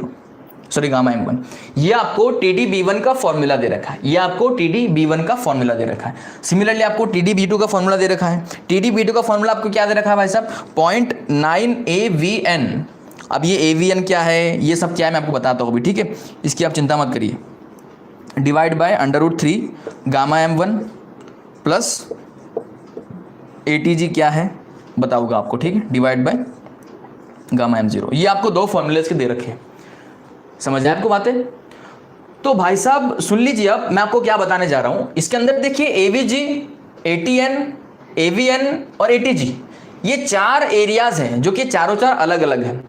तो ये चार एरियाज के अंदर मैं बोलता हूं आपको मैक्सिमम बच्चे जो है इस चार एरिया के अंदर आज तक कंफ्यूज रहते हैं भाई, कि ये चार एरिया होते क्या है, कहना क्या चाहते हैं और हमें किस तरह से कैलकुलेट करने हैं, ठीक है ना। तो ये चार एरिया आपको समझने हैं अब शांति से। एग्जाम के अंदर डिपेंड करता है कि कितने मार्क्स के अंदर आता है। अगर 7 मार्क के अंदर आ रहा है भाई साहब तो आपको क्या करना है, ये सब डिजाइन नहीं करने हैं, ठीक है। आपको जो आपके डिजाइन शेयर फोर्स थे ना, हमने जो लोड निकाले थे, कैलकुलेट किए थे, वो लोड आप लिस्ट आउट कर दीजिए, ठीक है। और उसके बाद अगर आप चाहते हो, अगर आपके पास समय है तो आप एक काम कीजिएगा कि जो हमने ये स्टेप शुरू किया है बॉटम को, एक आध मेंबर जो होता है आपका, ठीक है, उसे आप सॉल्व डिजाइन कर लीजिएगा, बस इतना ही करिए। पूरा एग्जाम्पल आपको सॉल्व करने की जरूरत नहीं है, ठीक है ना। चलिए तो हम आगे बढ़ते हैं। बातों बातों में हमारा काफी समय निकल जाता है, आपसे मैं बातें करते रहता हूँ और समय निकला जाता है, और इसी तरह से हमारा जो लेक्चर है वो 2-2 घंटों का हो जाता है। चलिए भाई साहब, तो अब क्या करना है आपको, सारे एरियाज हम पहले निकाल लेते हैं। एरिया को निकालने के पहले या फिर निकालने के लिए हम फिगर के थ्रू जाएंगे कि भाई कौन से एरिया आपको किस तरह से करना है। ये आपको फिगर के हिसाब से अच्छी तरह समझ में आ जाएगा, ठीक है। चलिए, आपके पास हमने जो फिगर ड्रॉ की थी वो क्या थी, मैं आपको फिगर बता देता हूं।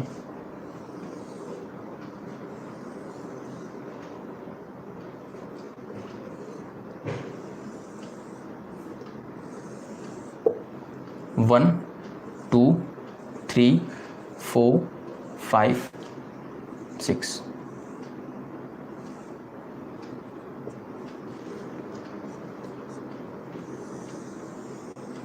आई think this is the best way to draw this figure. ठीक है, अकॉर्डिंगली ड्रॉ करना है। ओके, ये 50 है, ये 50 है, ये 50 है, ये 50 है, ये 50 है, ये 40 है, ये 40 है, ठीक है। यहाँ से अगर हम इसकी सेंटर लाइन देखें, यहाँ से आ रही है, ठीक है। तो ये नीचे से इतना, हाँ ये लेग हम भूल गए, ठीक है। तो ये यहाँ तक जो है ये 40 है और यहाँ तक जो है 35 है।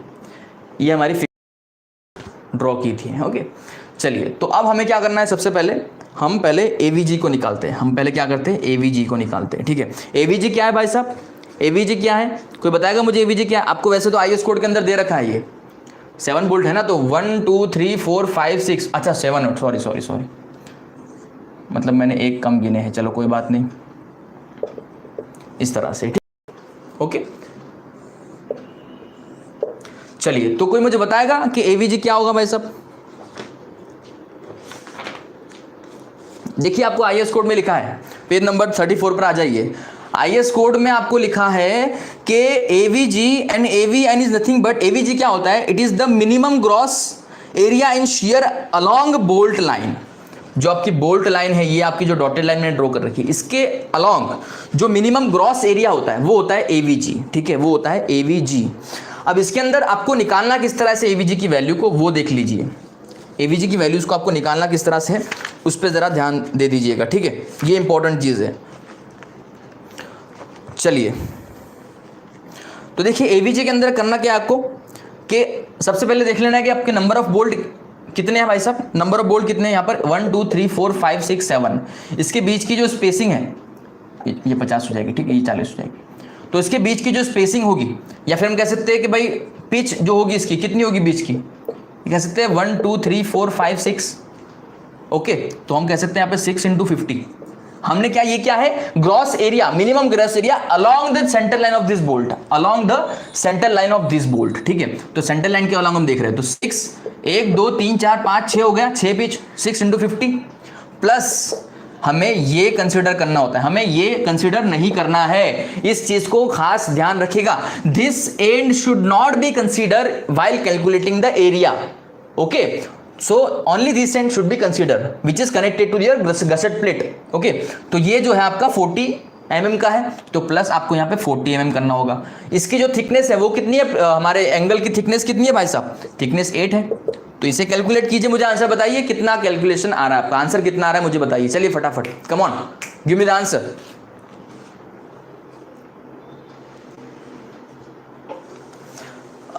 तुषार ने कुछ सवाल पूछा था मुझसे, डबल मैं आपका जवाब देता हूँ, 1 मिनट जरा। तुषार ने कुछ पूछा, किसी ने नहीं पूछा कि तुम कौन से कॉलेज से हो।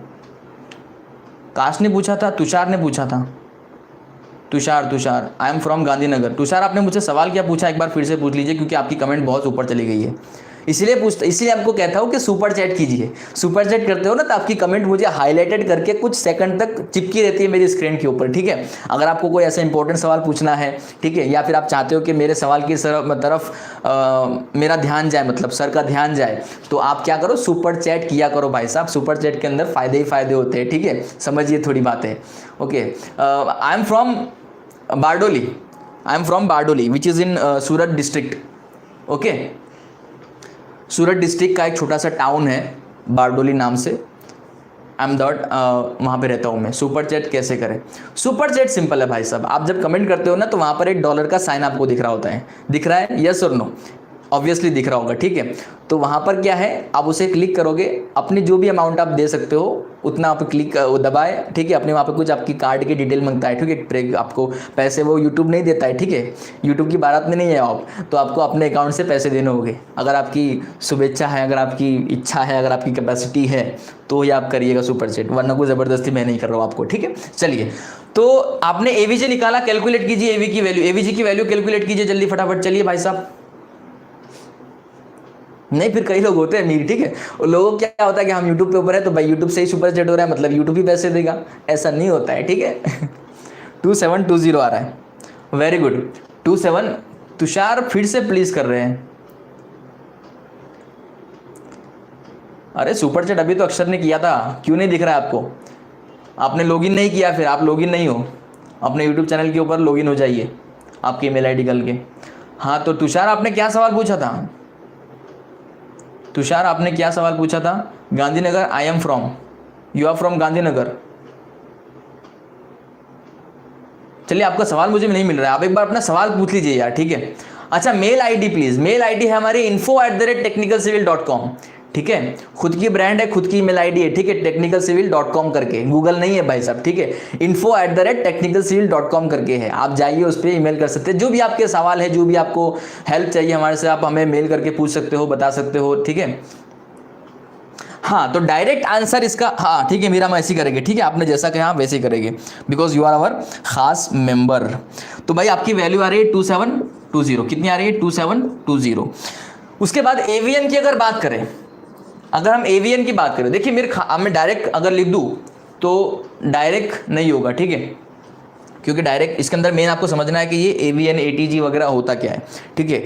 एवीएन की अगर बात करो तो ये नेट एरिया होगा along the line of bolt, line of bolt जो है उसके अलोंग इसका नेट एरिया। अब नेट एरिया के अंदर आपको क्या करना होता है कि ये जो डायमीटर ऑफ बोल्ट है, सॉरी डायमीटर ऑफ होल है, इसको माइनस करना होगा, जितने भी डायमीटर ऑफ बोल्ट है सारे के सारे माइनस कर देने होंगे। तो आपको क्या करना होगा भाई साहब, ये तो आपका पूरा होगा एरिया, मतलब 6 × 50 + 40, ये आपका पूरा हो गया। इसमें से आपको माइनस करना होगा, क्या करना होगा माइनस आपको, तो सुन लीजिएगा आप ध्यान से, आप जरा ध्यान से सुन लीजिएगा मेरी बात को, मैं क्या बता रहा हूं आपको। ये आएगा, ये आएगा, ये सारे बोल्ट आएंगे, लेकिन ये जो आपका आखिर वाला बोल्ट होगा, लास्ट वाला जो बोल्ट होगा, आप इसके सेंटर में जा रहे हो, you only have to consider up to this centre of the bolt. आपको बोल्ट का सेंटर जहां पर है, हाँ वेरी गुड, तो बोल्ट के सेंटर तक ही आपको कंसिडर करना है। तो ये जो हमारा अगर 1 2 3 4 5 6 बोल्ट है, तो यहाँ पे आधा बोल्ट कंसिडर करना होगा, मतलब 6.5 करना होगा। क्या करना होगा? 6.5 आपको कंसिडर करना होगा बोल्ट। देखिए मैंने आपको हमारा वीडियो इसके ऊपर अपलोडेड है, ठीक है, हमारे चैनल के ऊपर। तो कई लोग जो है मुझे सवाल पूछते हैं और कई लोग मुझे गलत ठहरा देते हैं कि 6.5 जो है आपने वो थिकनेस ले रखी है या फिर कुछ और ले रखा है, या फिर वो 6.5, how can be the number of bolt is 6.5, कई लोग मुझे ये कहते हैं। लेकिन भाई मैं उन्हें ये समझा दूं कि ये 6.5 जो है ये हम आधे बोल्ट को कंसिडर कर रहे हैं। एक अगर पूरा बोल्ट आपके पास है 22 का, मतलब होल उसका, तो आधा हो जाएगा 11 का, ठीक है ना। तो ये होता है बस। तो पता नहीं लोग क्या क्या समझते हैं, क्या क्या सोचते हैं, क्या क्या बोलते हैं, तो कोई बात नहीं। चलिए अपन यहाँ पे चलते हैं 6.5 × 22, क्योंकि एक बोल्ट का डायमीटर होल कितना है भाई साहब, एक बोल्ट का होल कितना है, एक बोल्ट का होल है, होल का डायमीटर है 22 mm, कितना है 22 mm डायमीटर है, ठीक है। तो बस पूरा कर लीजिए, × 8 थिकनेस जो होगी प्लेट की आपकी एंगल की, वो कर लीजिए। इसका आंसर अगर देखिए अपन, तो इसका आंसर हमें मिल रहा है 1576 mm², 1576 mm² आंसर इसका मिल रहा है। तो हमने एवीजी एवीएन निकाल लिया। इसके अंदर आपको कोई डाउट हो तो मुझे बता दीजिए, कोई प्रॉब्लम हो तो बता दीजिए, क्योंकि एरिया निकालना आपके लिए बहुत इंपॉर्टेंट होता है, ठीक है। और एरिया के अंदर काफ़ी लोग मार खा जाते हैं, ठीक है ना। तो अब बात करें अगर हम दूसरे जो एरिया आपको दे रखा है एटीजी, अब टेंशन के अंदर जो एरिया होगा वो आपको निकालना है, ठीक है। तो एटीजी का क्या फॉर्मूला होता है, क्या होगा एटीजी? तो देखिए एटीजी जो होता है वो यहाँ से बॉटम से लेके ये सेंटर जो बोल्ट होगा ये होगा, आपको पूरा जो है एटीजी होगा आपका सेंटर से लेके यहाँ से लेके सेंटर, ठीक है। एक बार फिर भी आईएएस कोड से कंफर्म करवा लो आपको, ठीक है। क्या होगा एटीजी यहाँ पर? ATG is nothing but minimum gross area in tension from bolt hole to the toe of angle, bolt hole to the toe of angle, ठीक है, एंड लाइन। अच्छा, bolt hole to the toe of angle. तो जो आपकी किताब में, जो आपकी टेक्स्ट बुक में जो एरिया सिलेक्ट कर रखा है वो ऊपर का एरिया सिलेक्ट कर रखा है, जो कि हमें ऊपर का एरिया सिलेक्ट नहीं करना है। जो टो से एरिया है, ये टो इसका होगा, तो ये आपको सिलेक्ट करना है। तो इसकी जगह जो है आपका वैल्यू आएगी एटीजी की यहाँ पर 40, कितनी आएगी 40 -0.5, 0.5 इन्होंने क्यों माइनस किया यहाँ पर, आधा वोल्ट, 40 माइनस 0.5 आधा वोल्ट हो रहा, ठीक है, इंटू 8। लेकिन हम ऑलरेडी यहाँ पर सेंटर में, अच्छा हाँ ठीक है ठीक है, ये ग्रॉस एरिया आपका, ये क्या आपका ATG की बात करें अगर, हाँ ये नेट एरिया की बात करें, सॉरी ये आपका नेट एरिया होगा, ये आपका क्या होगा ATN होगा, ये आपका नेट एरिया होगा। अगर ग्रॉस एरिया की बात करें अपन, अगर हम ग्रॉस एरिया की बात करें तो 40 इंटू 8 हो जाएगा। देखिए ये किसने लिखा है अभी 35 इंटू 8, 35 इंटू 8 कब होगा, जब आप इसे ऊपर से सिलेक्ट कर रहे हो। 35 इंटू 8 कब होगा, जब आप इसे ऊपर से सिलेक्ट कर रहे हो, ठीक है। हाँ अगर देखिए इसके दो तरीके हो सकते हैं, अगर इसके देखिए आपको जैसे IS कोड में लिखा है, IS कोड का अगर आप वो क्लॉज पढ़ोगे, इसके अंदर IS कोड में आपको लिखा है, साफ साफ लिखा है, देखिए IS कोड ओपन कीजिए पेज नंबर 34 के ऊपर, तो यहाँ पर देखिए ATG क्या होता है, ATG is nothing but the, ध्यान से सुनिएगा मैं आपको क्या सुना रहा हूँ, ठीक है, minimum gross area in tension from the bolt hole to the toe of angle, bolt hole to the toe of angle. Angle का टो कहाँ है भाई साहब, एंगल का टो यहाँ है बॉटम में। टो क्या होता है, टो कहाँ होता है, फुट पर होता है टो, ठीक है। तो एंगल के टो तक जो डिस्टेंस होगा वो आपको वो एरिया लेना होगा। मैं सही हूँ या गलत हूँ, अगर गलत हो जो मुझे करेक्ट कर सकते हो आप, ठीक है, ऐसा नहीं हूँ, मैं भी इंसान ही हूँ, गलत हो सकता हूँ। तो आप मुझे बताइए कि आप सहमत है इस चीज़ से या आपको लग रहा है कुछ गड़बड़ है, तो मुझे बताइए यस और नो। गड़बड़ है तो यस लिखिए, नहीं है तो नो लिखिए, जल्दी, जो भी आपका समझना है, जो भी मानना है। ग्रॉस में 35, you are right, I am right, ठीक है, थैंक यू सो मच। और कोई है बंदा जो मुझे अप्रिशिएट करना चाहेगा राइट राइट बोल के?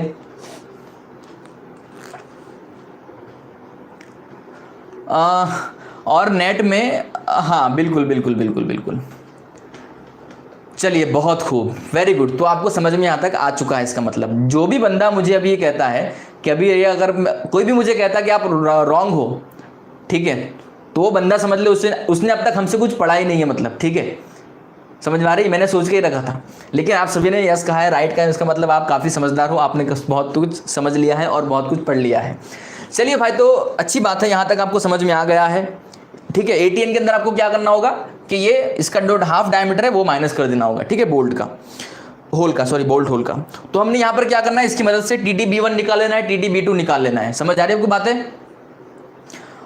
तुषार बीच में, देखिए तुषार बोल रहे हैं कि अच्छा द म्यूजिक ग्रीक बोल रहे हैं कि रॉन्ग है, तो आप मुझे करेक्ट कर सकते हो, म्यूजिक प्लीज़ करेक्ट मी, आप मुझे करेक्ट कर सकते हो, बताइए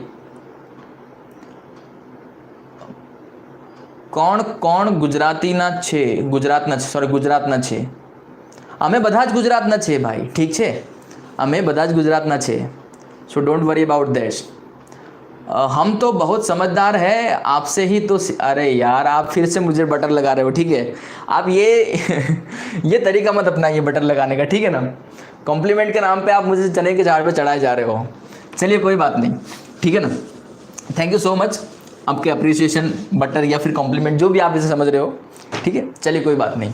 तो हमने इस तरह से एरिया निकाल लिया है, TDB1 निकाल लिया है। अब मुझे TDB1 की और TDB2 की निकालने की, कैलकुलेट करने की ज़रूरत है या नहीं है?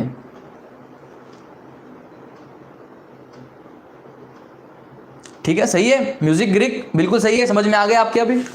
चलिए, हाँ वेरी गुड वेरी गुड, समझ आ गया तो बहुत अच्छी बात है। हाँ ओके ओके, कोई बात नहीं, इंसान से गलती होती है, मुझसे भी गलती हो सकती थी, आपसे भी गलती हो सकती है, we all are the human beings, okay, not having the super power, okay. चलिए, हाँ ओके ओके, थैंक यू, आपके हार्ट की, मैं आपकी कॉम्प्लीमेंट की कदर करता हूँ, ठीक है, और आपका इसके लिए मैं शुक्रिया अदा करता हूँ। तो आगे बढ़ते हैं अपन, अब चलिए आगे बढ़े। तो भाई TDB1 की वैल्यू मुझे कैलकुलेट करने की शायद ज़रूरत नहीं है, आप क्या कहते हो, यस और नो? कैलकुलेट करना चाहिए तो यस, कैलकुलेट नहीं करना चाहिए तो no. Proceed ahead, very good बेटा। फेमिना, आई एम सॉरी, मैं आपकी भावनाओं को समझता हूँ, आपकी दिक्कत को, आपकी तकलीफ़ों को समझता हूँ, लेकिन प्रॉब्लम यह है कि इसके अंदर ऐसा एक भी स्टेप्स नहीं है जिसको आप इसमें से स्किप कर सको। अगर आप एक भी स्टेप स्किप कर दोगे तो एग्जामिनर झट से आपको चुटकी में पकड़ लेगा कि ये बंदे ने ये स्किप किया है, ये बंदे ने स्किप किया है। अगर उसका 2 मार्क उसके अंदर ऐड करता था, वो 4 मार्क उसके अंदर से नेग्लेक्ट करेगा, माइनस करेगा, ठीक है। तो हमें किसी के पल्ले पड़ना नहीं है, चढ़ना नहीं है, ठीक है, हमें अपनी इज्जत से उसे लिखना है पूरी तरह से, ओके। हाँ, तो हमारी भी आपके साथ शुभकामनाएं यही है धवल कि आप डीएसएस को अच्छे मार्क्स से क्लियर कर जाओ, ठीक है। और हम आपसे कुछ नहीं चाहते, बस डीएसएस के अंदर अच्छी तरह से क्लियर कर जाओ। और मैंने आपसे एक बात भी की थी कि जो भी लोग हमारी क्लास से पढ़ के डीएसएस पास कर रहे हैं या पास करेंगे, ठीक है, ऑलमोस्ट पास कर ही देंगे सारे के सारे, ठीक है, 100% पास करेंगे, मुझे पूरी उम्मीद है। जिस तरह से हमने आपको पढ़ाया है, जिस तरह से आपने पढ़ा है, जिस तरह से आपका रिस्पॉन्स था, तो उसके लगता है कि मुझे आप इससे पार ज़रूर करोगे और आप सभी डीएसएस के अंदर अच्छे ग्रेड से आ जाओगे। तो जो लोग भी सिर्फ और सिर्फ हमारी क्लासेस से पढ़ के डीएसएस को पास करेंगे, मैं उन लोगों से एक बात कहा था मैंने कि आपका जो पासपोर्ट साइज का एक फ़ोटो होगा वो मुझे इमेज या पीडीएफ फाइल के अंदर, और आपके कितने मार्क्स है और आपका नाम, ये 3 चीज़ मुझे हमारे ईमेल आईडी पे ज़रूर मेल कर देना, ताकि हम आपके नाम को, आपके फेम को, मतलब आपके फ़ोटो को आपके ग्रेड के साथ हमारे यूट्यूब चैनल के अंदर फीचर कर पाए, ठीक है। This may be the golden opportunity to feature on YouTube channel for you all guys. So अगर आप चाहते हो ऐसा, ठीक है, तो ठीक है, ऐसे कोई ज़बरदस्ती नहीं, कंपलसरी नहीं है कि आपने हमसे पढ़ा है तो आपको देना ही होगा, एज यू विश। अगर आपको लगता है कि नहीं मुझे यूट्यूब चैनल के ऊपर फीचर होना है, तभी आप भेजिएगा info@technicalcivil.com के ऊपर, ठीक है, लिख लीजिएगा इस ईमेल आईडी को, काम आएगा आपको। तो भाई हमने क्या किया, TDB1 की वैल्यू निकाल ली। TDB1 की वैल्यू हमारे पास आ रही है कितनी भाई साहब, 413। TDB2 की वैल्यू आ रही है हमारे पास, कितनी आ रही है भाई साहब, TDB2 की वैल्यू हमारे पास कितनी आ रही है, 332।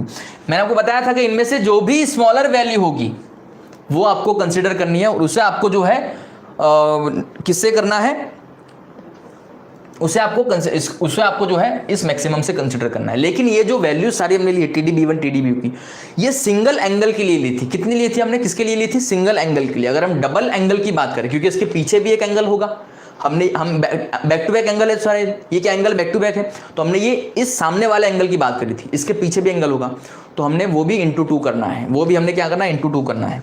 तो देखिए इंटू 2 करो, इनमें से जो स्मॉलर वैल्यू आएगी ऑब्वियसली ये आएगी, ठीक है। तो स्मॉलर वैल्यू कितनी आ रही है आपकी, 664, कितनी आ रही है, 664.47। अब ये देखिए TDB2 की वैल्यू जो है वो आपकी रिक्वायर्ड से ज्यादा है, it means that it will not fail in block share. समझ आ रही है आपकी, ठीक है। क्लास 3 एग्जाम क्लियर बता रहे हो, वेरी गुड। कॉम्पिटिटिव का पढ़ाओ, जिसने क्लास 3 एग्जाम क्लियर की है उसके लिए बहुत बहुत शुभकामनाएं हमारी तरफ से। वेरी गुड बेटा, वेरी गुड, खूब तरक्की करो, आगे बढ़ो, मेहनत करो, ठीक है। चलिए बहुत अच्छी बात है, आगे बढ़ते हैं अपन। हमने क्या किया, इस तरह से फाइनल कर लिया 3 स्टेप की वजह से कि भाई आपको टू IAS सेलेक्ट करना है 125/75/8 mm, ठीक है, ठीक है ना। चलिए तो आगे बढ़ते हैं। अब देखिए आगे क्या करना है आपको, कंप्रेशन मेंबर को डिजाइन करना है, क्योंकि हमारे जो टॉप कोड मेंबर है वो कंप्रेशन मेंबर है। अब यही एक डिफरेंस खास है, बाकी तो टेंशन मेंबर इसके बाद होगा, तो उसके अंदर कोई मैं आपको करवाऊंगा नहीं इतना, क्योंकि वो सेम हमारे जो स्टेप्स थे वही होगी टेंशन के लिए, ठीक है। हमने गेट भी पास की है, very good, congratulations. Tushar Dobariya for you support sir ji, for मतलब सपोर्ट, अच्छा ठीक है, थैंक यू, 40 मार्क्स के साथ, very good, very good. Okay Femina, very good. Femina आप गर्ल हो या बॉय हो मुझे बताइए ज़रा, मुझे कन्फ्यूज़न है आपके अंदर, ठीक है। ऐसे ही वो कौन था, एलिस ईव्स या कुछ नाम था उनका, मैं उन्हें बॉय समझ रहा था, ठीक है। तो बाद में फिर पता चला कि वो लड़की, उन्होंने खुद मुझे कहा कि मैं लड़की हूँ सर, ठीक है। तो धवल चौधरी कानिस मेथड, ठीक है जी, thank you so much civil tech appreciate करने के लिए, थैंक यू सो मच। और फेमिना आप के लिए कॉन्ग्रेचुलेशंस, खूब खूब शुभकामनाएं हमारी तरफ से, और टेक्निकल सिविल की आपकी ओर, ठीक है। अच्छा girl obviously, I am sorry, पर मुझे मुझे थोड़ा डाउट था, मतलब फेमिना शेक वगैरह, तो एलसीव्स वगैरह, तो ऐसे नाम होते हैं इसका, मतलब जो हम डेली लाइफ में नहीं सुनते हैं, तो सुनने में आते हैं तो कन्फ्यूजन होता है थोड़ा, ठीक है, गलत मत समझिएगा मुझे, ओके सॉरी। चलिए तो आगे बढ़ते हैं अपन, आगे कंप्रेशन मेंबर को डिज़ाइन करते हैं, ठीक है ना। तो भाई कंप्रेशन मेंबर को डिजाइन करने आपको मतलब टॉप कोड मेंबर जो आपकी होंगे, आपके जो टॉप कोड मेंबर होंगे वो आपके कंप्रेशन में तो मैं आपको बताया था, तो आपको उन्हें डिजाइन करना है।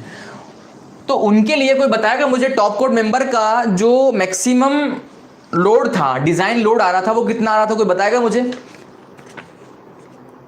कोई बताएगा मुझे कि टॉप कोड मेंबर का डिजाइन लोड कितना आ रहा था मैक्सिमम? भाई तूने मेरा DOS1 क्लियर किया है, थैंक्स बडी, वेलकम बडी, वेलकम। प्लस में आया था, वेरी गुड बेटा, प्लस में आया था, लेकिन कितना आया था? 638.4। कितना आ रहा था हमारे पास टॉप कोड मेंबर? कितना था? 6 मेंबर कंफर्म, हाँ वेरी गुड, 638.4 था। ठीक है, इसके लिए आपको डिज़ाइन करना है। ओके, अब देखिए जब आप कंप्रेशन मेंबर को डिज़ाइन करते हैं तो आपको एक फॉर्मूला इसके अंदर होता है, P = AE × FCD। लेकिन इसके लिए आपको काफ़ी कुश्ती खेलनी पड़ती है बीच बीच में, ठीक है? तो क्या कुश्ती है वो हम देखते हैं, ठीक है? तो ये फॉर्मूला आपको ध्यान में रखना है, इसी फॉर्मूले को आपको आखिर में कैलकुलेट करना है, और ये जो इसकी जो वैल्यू होगी PD की, वो वैल्यू इससे ज़्यादा होनी चाहिए, ठीक है? वो वैल्यू इससे ज़्यादा होनी चाहिए। ये फॉर्मूला आपका है। मंजिल आपको बता दी मैंने, अब रास्ते बताता हूँ किस तरह से आपको चलना है। रास्ते थोड़े टेढ़े मेढ़े हैं, ठीक है? अपन आगे बढ़ते हैं, चलिए कोई बात नहीं, मुश्किल नहीं है, आसान है। देखिए कंप्रेशन मेंबर के लिए सबसे पहले आपको क्या करना होता है कि इसके लिए आपको एक FCD निकालनी होती है, एक उसका एरिया, आपको पहले एरिया रिक्वायर्ड कितना है वो आपको निकालना होता है। आपको क्या करना होता है? एरिया रिक्वायर्ड कितना है वो निकालना होता है, कुछ एजम्पशन के बेसिस पर, ठीक है? तो एरिया रिक्वायर्ड के लिए जो फॉर्मूला होता है वो आपके पास होगा P/FCD, क्योंकि मैंने आपको बताया इसके अंदर फॉर्मूला कौन सा यूज होता है? P = A × FCD। तो A अगर सब्जेक्ट बना ले तो ये फॉर्मूला बनेगा आपका। इसके अंदर आपको P की जरूरत है, तो P आपके पास अभी क्या है? P is nothing but this required load design, ठीक है? और FCD अब क्या होगा आपका? तो देखिए FCD की आपको पता है वैल्यू कहां से मिलती है? कोई मुझे बताएगा कि FCD की वैल्यू आपको कहां से मिलती है और किस बेसिस पे मिलती है? कोई मुझे बताएगा, ऐसा कोई बंदा या बंदी है जो मुझे बताएगा कि FCD की वैल्यू कहां से और किस बेसिस पे मिलती है मुझे, ताकि मुझे पता चले कि आप, अरे तुषार सो जा रहे हैं, ठीक है, गुड नाइट, कोई बात नहीं Tushar, good night, very good night, have a sweet dream. कल मिलना ज़रूर, ठीक है? कल आ जाना क्लास के अंदर। कल हमारा लाइव क्लासेस का आखिरी दिन होगा शायद, रात का, ठीक है? कल रात हम आखिरी बार आपसे लाइव मिलेंगे DSS को लेकर, ठीक है? DSS को लेकर, उसके बाद आगे भी बातें करेंगे, कोई बात नहीं। स्लेंडरनेस रेशियो पर से, very good Femina Shaikh, slender KL/R के रेशियो पर से, ठीक है, वेरी गुड। और आपको कहाँ से मिलेगा ये KL/R का रेशियो?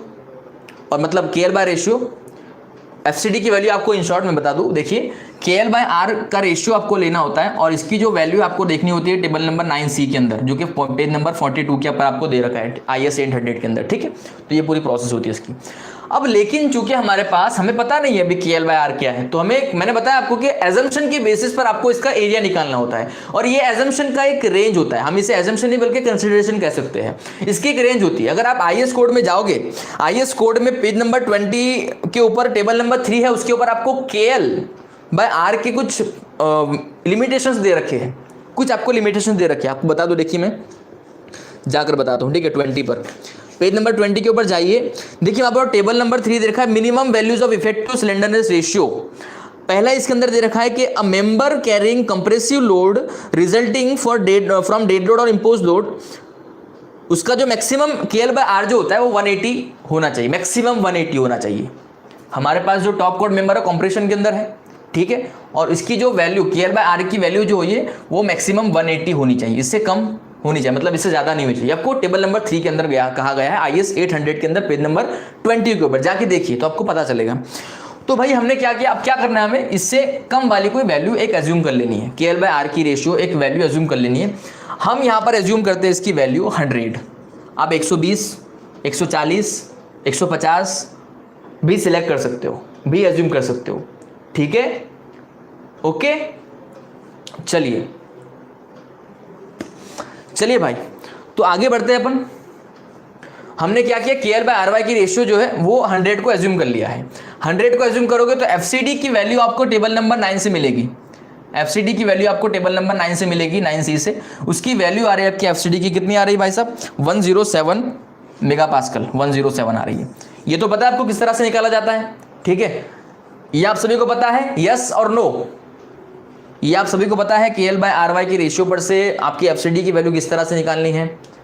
इंटरपोलेशन नहीं, आपको देखिए यहाँ पर, वहां पे देखिए, इंटरपोलेशन मत करो आप। इंटरपोलेशन कब किया जाता है, जब जो वैल्यू आपको वहां पर नहीं दे रखी हो।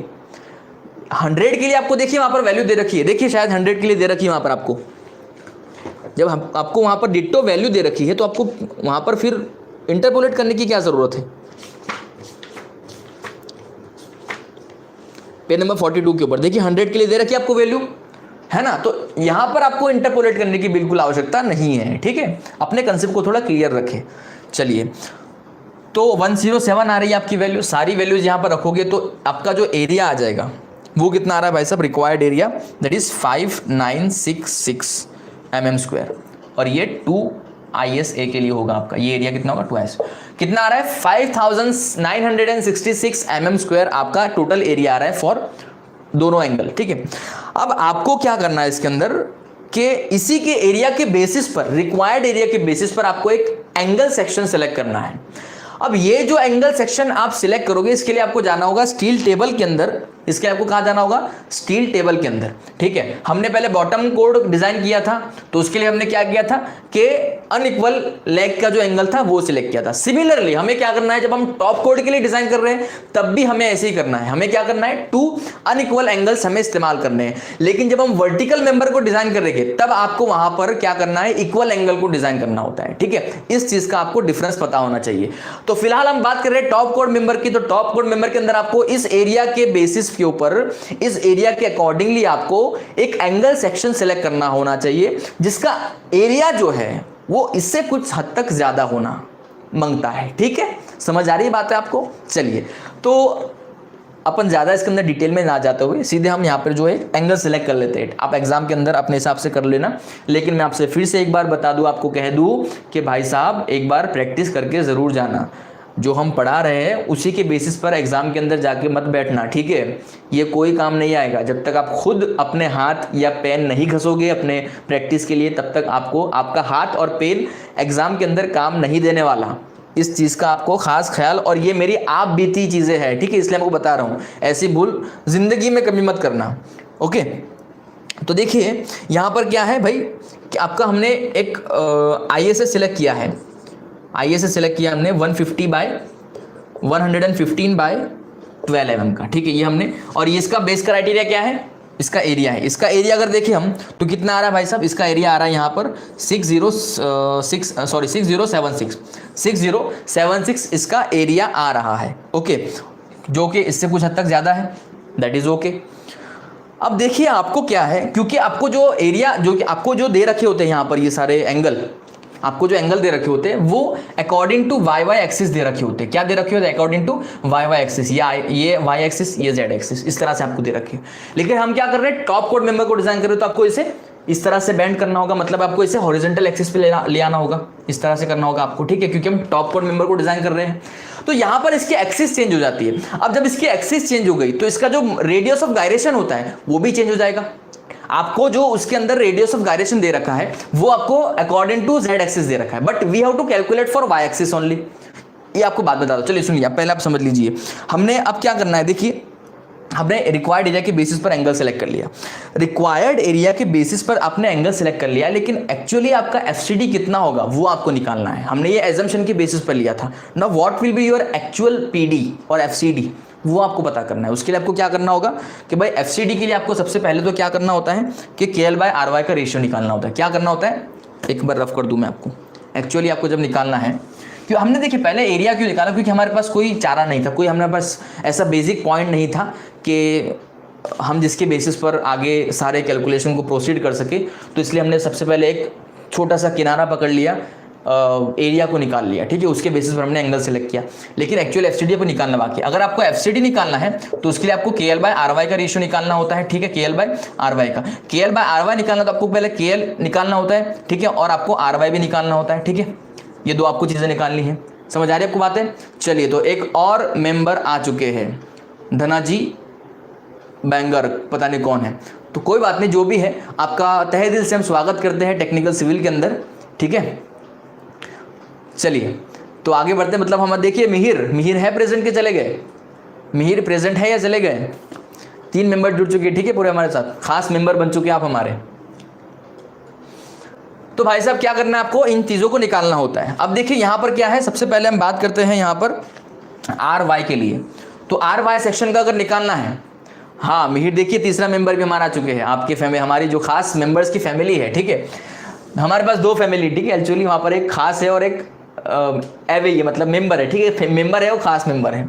तो हमारे पास खास मेंबर के अंदर 3 लोग जुड़ चुके हैं और मैं आप सभी को इनवाइट करना चाहूँगा जो अभी तक जुड़े नहीं हैं, ठीक है। इनविटेशन कार्ड उन्हें मैं खुलेआम बांट दिया हूँ, अनाउंस कर दिया हो, आप आ सकते हो अगर आपकी मर्जी या इच्छा हो तो, ठीक है, ज़बरदस्ती नहीं है, कोई कमी कोई नहीं होगी, ठीक है। चलिए हाँ खास और नॉन खास, ठीक है, आप जैसा कहो वैसा। चलिए तो भाई साहब हमें सबसे पहले आर वाई की वैल्यू निकालनी है, ठीक है। तो आर वाई के लिए आपको क्या करना होगा, आपने जो एंगल सेलेक्ट कर रखा है आपको उसका आर वाई लेना होगा।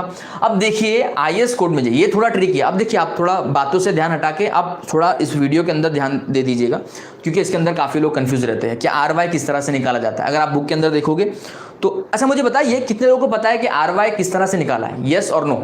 अगर आपको पता है तो येस लिखिए, अगर आपको नहीं पता है तो नो लिखिए, ताकि मुझे पता चले कि मुझे कितनी मेहनत करनी चाहिए आपको समझाने के लिए। बताइए फटाफट, चलिए मुझे कितने लोग जानते हैं आर वाई की वैल्यू को किस तरह से कैलकुलेट किया गया है बुक के अकॉर्डिंगली, बुक के अंदर। यस मीर को पता है, मीर आप तो टॉपर है मुझे पता है, बाकी लोग का क्या है?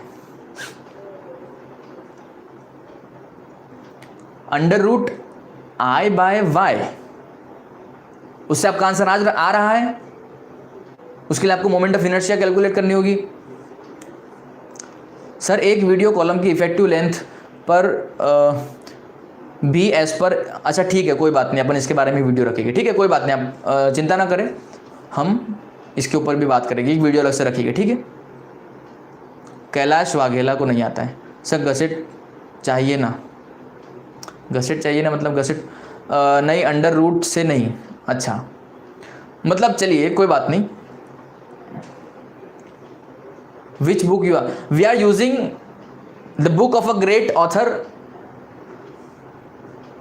Okay, who is doctor RP Rethaliya. Book का नाम है design of steel structure written by RP Rethaliya, ठीक है, डॉक्टर आरपी रेठलिया। देखिए सिंपल चीज़ है, ज़्यादा मत सोचिए इसके अंदर, ज़्यादा मत सोचिए, ज़्यादा आप कंफ्यूज मत होइए। मैं आपको बता दूं क्या करना है। आईएस सॉरी स्टील टेबल, आपका स्टील टेबल पकड़िए, मैं जैसा कह रहा हूँ स्टेप फॉलो कीजिए। स्टील टेबल पकड़िए आपका, स्टील टेबल के अंदर पेज नंबर 45 के ऊपर जाइए, चलिए फटाफट कम ऑन, 45 के ऊपर चले गए आप, यस और नो। 45 के ऊपर चले गए आप, यस और नो। आपको मैं सिंपल तरीका बताता हूँ, ठीक है, बिल्कुल आसान है, बिल्कुल सिंपल है, सारी चीज़ आपको उसके अंदर दे रखी है, आपको एक्स्ट्रा बाहर कोई चेक करने की ज़रूरत नहीं है, कैलकुलेट करने की ज़रूरत नहीं है। चले गए आप, ठीक है, 45 पे चले गए हो, चलिए वेरी गुड, आप सभी 45 पर चले गए हो। चलिए अब देखिए भाई साहब 45 के ऊपर हमने जो एंगल सिलेक्ट कर रखा है वो कौन सा है, कोई बताएगा मुझे?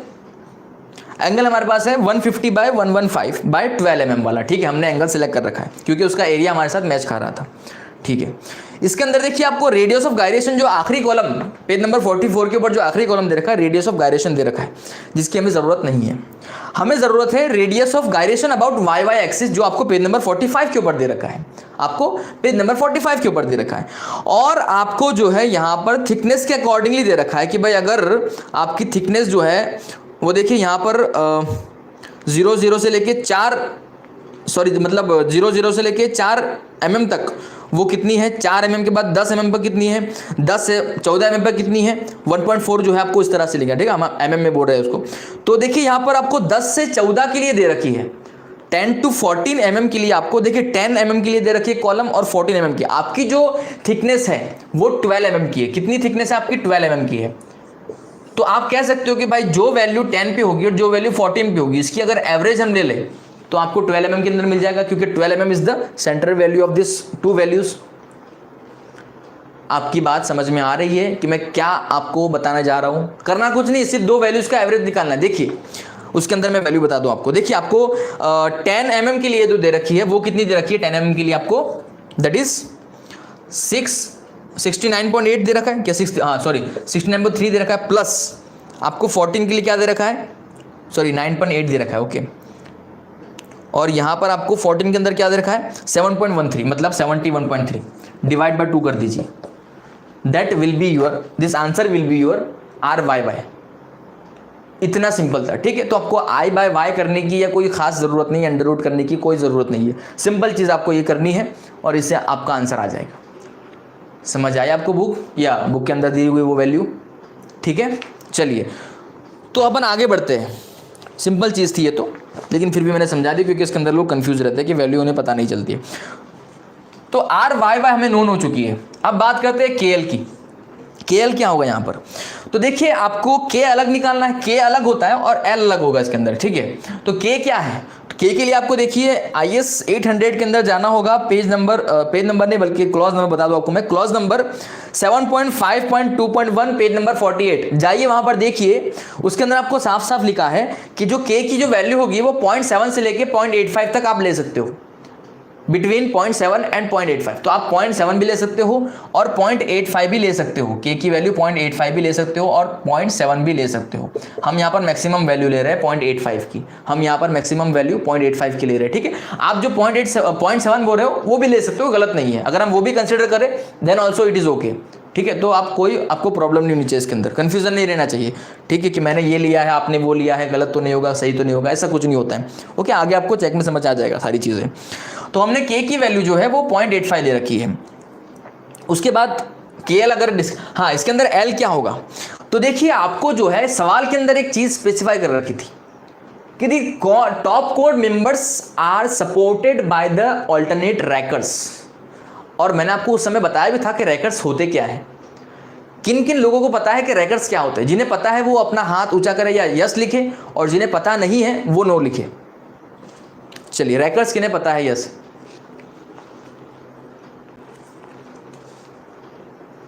नहीं पता है काश को, चलिए कोई बात नहीं बता देते हैं। मुबीन को नहीं पता है, कोई बात नहीं बता देते। मीर को पता है, मुझे पता था, मीर आपको पता होगा, ठीक है, क्योंकि मैंने आपको समझाया था सुबह। मासी को नहीं पता है, ठीक है, चलिए कोई बात नहीं, हम इसके बात कर लेते हैं, अभी देख लेते हैं किस। देखिए होता कुछ सिंपल है, ये आपका इस तरह से, आपका जो है इस तरह से ये फुट ओवर ब्रिज है, ठीक है। यहाँ पर ये आपका पेडिस्ट्रियन है जहाँ पे लोग चल रहे हैं, ठीक है, यहाँ पर लोग चल रहे हैं इस तरह से, ठीक है, जो भी लोग हैं इस तरह से ये चलेगी इसके ऊपर, ठीक है। ये आपका दोनों सपोर्ट है साइड, ठीक है।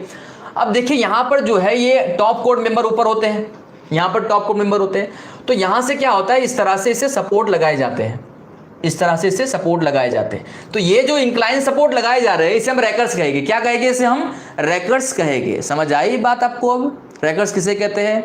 और आपको सवाल में दे रखा है कि ये जो रैकर्स हैं ये ऑल्टरनेट प्रोवाइड कर रखे, मतलब कि भाई मान लीजिए आपका ये जो है इस तरह से आपका ये प्लान हम देख रहे थे इसका, अगर हम प्लान देखें, ठीक है, तो ये उसका क्रॉस बीम मान लेते हैं, तो एक रैकर आपको यहां प्रोवाइड करेगा, बाद में दूसरा रैकर यहां पर, ये जगह को छोड़कर प्रोवाइड करेगा, ठीक है, ऑल्टरनेटली, ठीक है, कंटिन्यूअसली ऑल्टरनेटली प्रोवाइड करना है।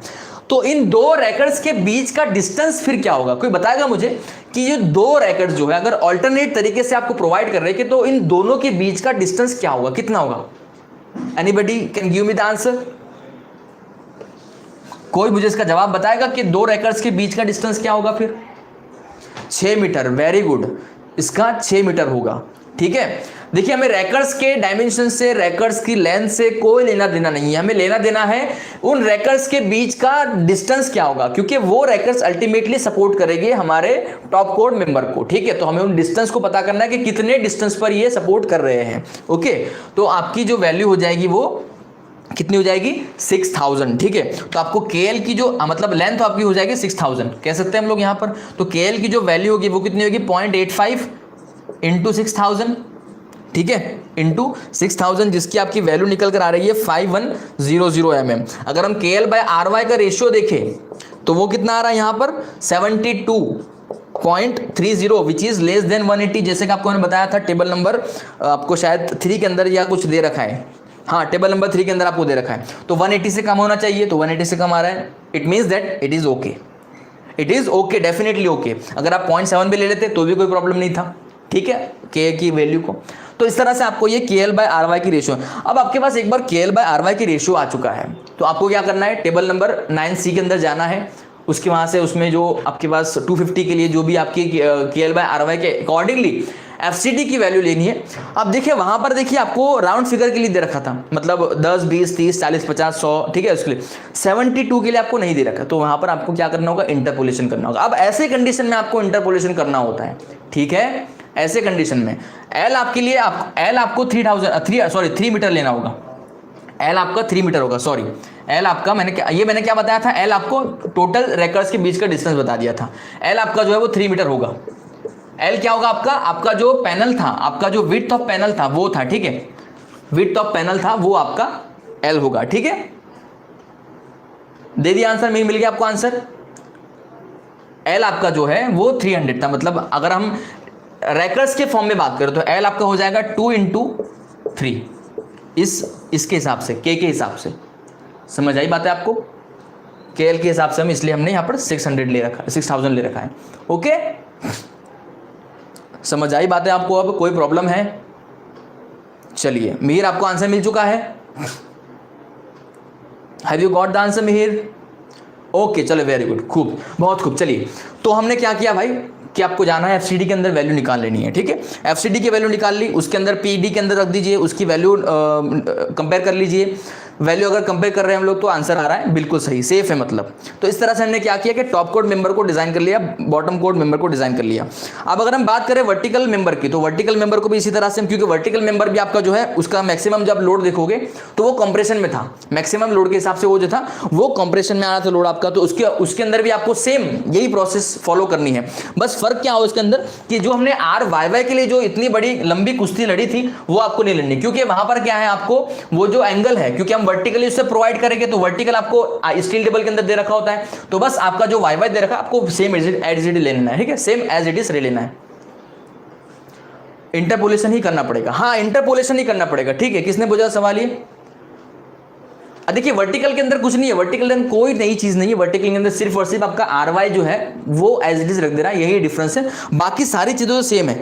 RY निकाल लीजिए, PD सबसे पहले देखिए आप KL का एज्यूम कर लीजिए 120 या 100 जो भी आपको एज्यूम करना है, उसके बाद FCD निकाल लीजिए, उसके बाद एरिया रिक्वायर्ड है वो निकाल लीजिए, उसके बाद एक एंगल सेलेक्ट कर लीजिए, ठीक है, उसके बाद हाँ देखिए यहाँ पर हम वर्टिकली इसे कर रहे हैं, हम क्या कर रहे हैं, वर्टिकली इसे हम प्रोवाइड कर रहे हैं, तो वर्टिकली आपको दोनों एंगल उसके आपके सेम रखने होते हैं, ठीक है, वर्टिकली जब भी आप वर्टिकल मेंबर को कनेक्ट कर रहे हैं तो आपको दोनों लेग एंगल जो है वो सेम रहने चाहिए आपके, ठीक है, इसलिए हमने यहाँ पे सेम या फिर सिमिलर एंगल, इक्वल एंगल ले रखा है, ओके, और ये भी बैक टू बैक होगा, ठीक है।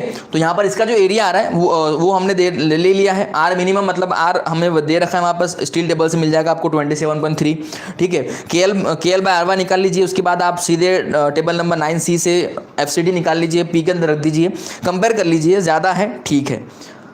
तो इस तरह से आप वर्टिकल मेंबर के अंदर बड़ी आसानी से जो है इसे प्रोवाइड कर सकते हो। इसके अंदर कोई प्रॉब्लम हो तो बता दीजिए, वर्टिकल मेंबर के अंदर किसी को कन्फ्यूजन हो तो बता दीजिए।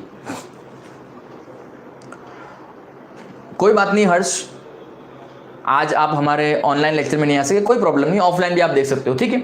हम जैसे ही अभी लेक्चर खत्म करेंगे उसके बाद 10-15 मिनट के बाद आपको लेक्चर ऑफलाइन मिल जाएगा, ठीक है, तो कोई प्रॉब्लम नहीं है। इंपॉर्टेंट ये है कि आपने देखना चाहिए और आपको जो सीखना है वो आपको सीखना है इसमें से, ठीक है, उतना सीख लेना है। चलिए भाई, तो इसके अंदर आपको कोई प्रॉब्लम है कहीं भी? वर्टिकल मेंबर हमने किया तो no any problem. Sir KL समझाओ ना वर्टिकल में, अच्छा ठीक है, मैंने बताया ना आपको,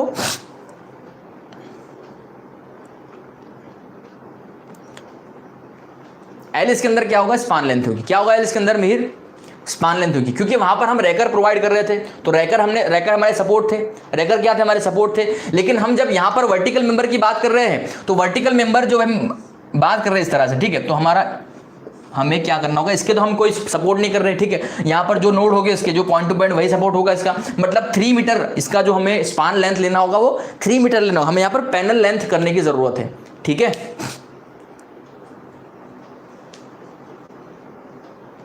यहाँ पर हाइट शायद नहीं आएगी, उसकी स्पान आएगी, पैनल की विड्थ आएगी ना, सॉरी हाइट आएगी, हाँ ठीक है, we are going to connect vertical member, sorry, तो ये 3 मीटर आपको हाइट लेनी है, ठीक है, ये मेरी गलती है शायद, ओके, ये वर्टिकल हाइट आएगी, ये किसने कहा था मुझे वर्टिकल हाइट का? मासी ने कहा था कि किसी और ने कहा था? बिकॉज वी आर, अच्छा काश मैं गलत हूँ या मासी गलत है? मैं गलत हूँ या मासी गलत है? काश बताइए, अगर मैं गलत हूँ तो करेक्ट करें मुझे। हाँ हाइट आएगी, ठीक है, because we are dealing with the vertical member only. Okay, यहाँ पर हम थोड़ा लॉजिक से भटक गए थे, ठीक है ना? ठीक है, चलिए, तो यहाँ पर हमने वर्टिकल मेंबर को, आपको इसके अंदर वर्टिकल मेंबर के स्टेप में कोई आपको कहीं कंफ्यूजन हो तो बताइए मुझे, कहीं कोई कंफ्यूजन, कहीं कोई प्रॉब्लम हो तो बता दीजिए। वर्टिकल मेंबर के अंदर आपको लग रहा है वैसे तो, अगर नहीं है तो आगे बढ़े। अगर आपको कोई कंफ्यूजन नहीं है, कोई प्रॉब्लम है तो आगे बढ़े भाई हम लोग। आगे क्या है, डायगोनल मेंबर को आपको डिजाइन करना है। डायगोनल मेंबर हमारा जो अगर देखिए हम, तो वहाँ पर मैक्सिमम जो लोड आ रहा था आपका वो टेंशन में आ रहा था, ठीक है, टेंशन का लोड आ रहा था, तो उसके लिए आपको टेंशन के अकॉर्डिंगली डिजाइन करना होगा, जिसके अंदर काफ़ी हमने सारी चीज़ें ऑलरेडी डिस्कस कर रखी है बॉटम कोड के हिसाब से, ठीक है, तो बस वो कर लेना। हाँ, डिज़ाइन आपको अगर पूछे कि आपको जो है जॉइंट डिजाइन करना है, अगर आपको जॉइंट डिजाइन करने के कहे, आखिर में क्वेश्चन हो सकता है शायद आपको कि डिजाइन द जॉइंट, तो करना कुछ नहीं, आपको बोल्ट प्रोवाइड करने हैं, बस आपको क्या करना है, बोल्ट प्रोवाइड करने हैं, बाकी कोई और चीज नहीं इसके अंदर नहीं है। चलिए, तो बस यहां तक जो है हमारा फुट ओवर का पहला जो एग्जाम्पल था एन टाइप गर्डर का, वो हमने अच्छी तरह से समझ लिया है, कंप्लीट कर लिया है। इसके अंदर कोई किसी को किसी भी तरह का डाउट हो, कोई प्रॉब्लम हो, कोई क्वेरी हो, तो आप मुझे बेझिझक कमेंट करके बाद में भी बता सकते हो, या फिर नेक्स्ट लेक्चर के अंदर जब भी हम आएंगे मिलेंगे तो आप मुझे तब भी पूछ सकते हो, ठीक है। अब कल सुबह हम जो है वॉरेन टाइप को डिस्कस करें या ना करें? कितने लोग चाहते हैं कि हम कल सुबह वॉरेन टाइप के जो गर्डर है उसे डिस्कस करें? कितने लोग चाहते हैं? यस, जो लोग चाहते हैं वो यस लिखे, जो लोग नहीं चाहते वो नो लिखे, ताकि हम कल सुबह फिर दूसरा कुछ अच्छी बातें कर सके। सिलेबस ओवर, वेरी गुड, तालियां हो जाए, सिलेबस ओवर हो गया है, ठीक है।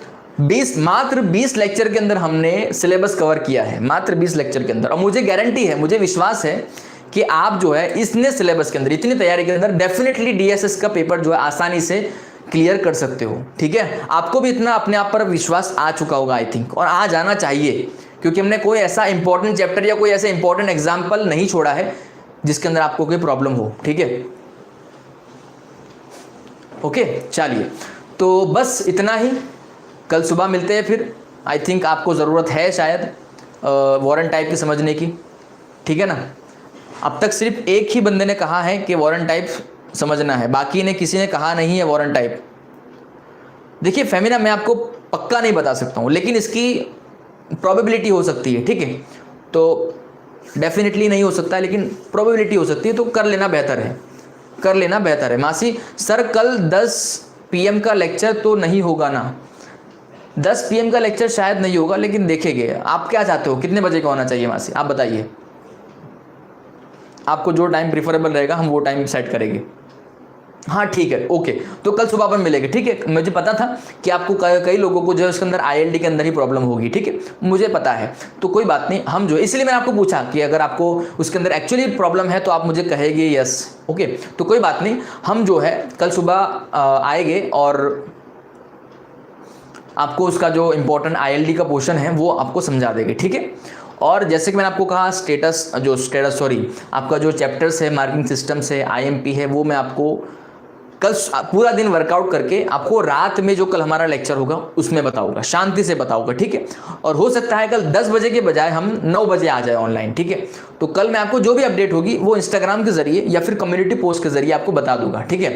तो जिन लोगों ने अभी तक इंस्टाग्राम पे मैं फॉलो नहीं किया है वो इंस्टाग्राम पे जाके फॉलो कर ले, लिंक नीचे डिस्क्रिप्शन बॉक्स में है उसकी, ओके।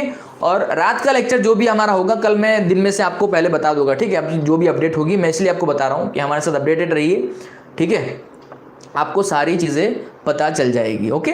हमने समय मर्यादा के अंदर with in the time limit हमने सिलेबस को कंप्लीट किया है, ये बहुत अच्छी बात है, मुझे भी काफ़ी खुशी हो रही है, ठीक है। मुझे भी बहुत इसकी खुशी है कि हमने रिक्वायर्ड टाइम में ये सब्जेक्ट को कंप्लीट किया है, और इससे आप सभी को काफ़ी फ़ायदा हुआ होगा शायद, ठीक है। चलिए, कल से CM नहीं, CM नहीं, कल से कोई सब्जेक्ट नहीं होगा, ठीक है, कल से कोई सब्जेक्ट नहीं होगा। DSS हमने ख़त्म किया है, दैट इज़ इनफ। अब रैपिड फायर हम नहीं कर सकते किसी और सब्जेक्ट का, ठीक है। बाकी जो दूसरा हमारा जो नेक्स्ट सब्जेक्ट होगा वो हम नेक्स्ट सब्जेक्ट को जो है डिस्कस करके आपसे बताएंगे, ठीक है। अच्छा, LC ने foot over bridge has a span of 30 metre and width of 3.7 metre. It carries a pedestrian load of intensity 4.5, मतलब आपको लाइव लोड दे रखा है। Okay, using a suitable truss geometry find the force carried by the end, find the end segment and the segment near centre of the कोड member. अच्छा अच्छा ठीक है, मतलब आपको इसमें क्या है कि हर एक मेंबर पे नहीं पूछा है, हर एक मेंबर पर आपको नहीं पूछा है। कौन सा है ये गर्डर आपका? डिजाइनर टिपिकल क्रॉड गर्डर, ठीक है। तो कोई बात नहीं, हम एक काम करते हैं, एन टाइप अगर हम कंसिडर करें, मैं आपको एग्जांपल बता रहा हूं, ठीक है। एन टाइप अगर कंसिडर करें तो आपको क्या पूछा है कि इसका जो एंड मेंबर है, एंड सेगमेंट है इसका, मतलब ये सेगमेंट हो रहा है, ठीक है, और ये सेगमेंट, तो एंड सेगमेंट पे आपको निकालना है कि भाई यहां पर कितना होगा, यहां पर कितना होगा, ठीक है। आपको एंड सेगमेंट पे निकालना है, उसे फाइंड आउट करना है, और आपको कहां करना है, नियर द सेंटर, मतलब मान लीजिए आपका ये सेंटर है तो आपको यहां निकाल लेना है बस।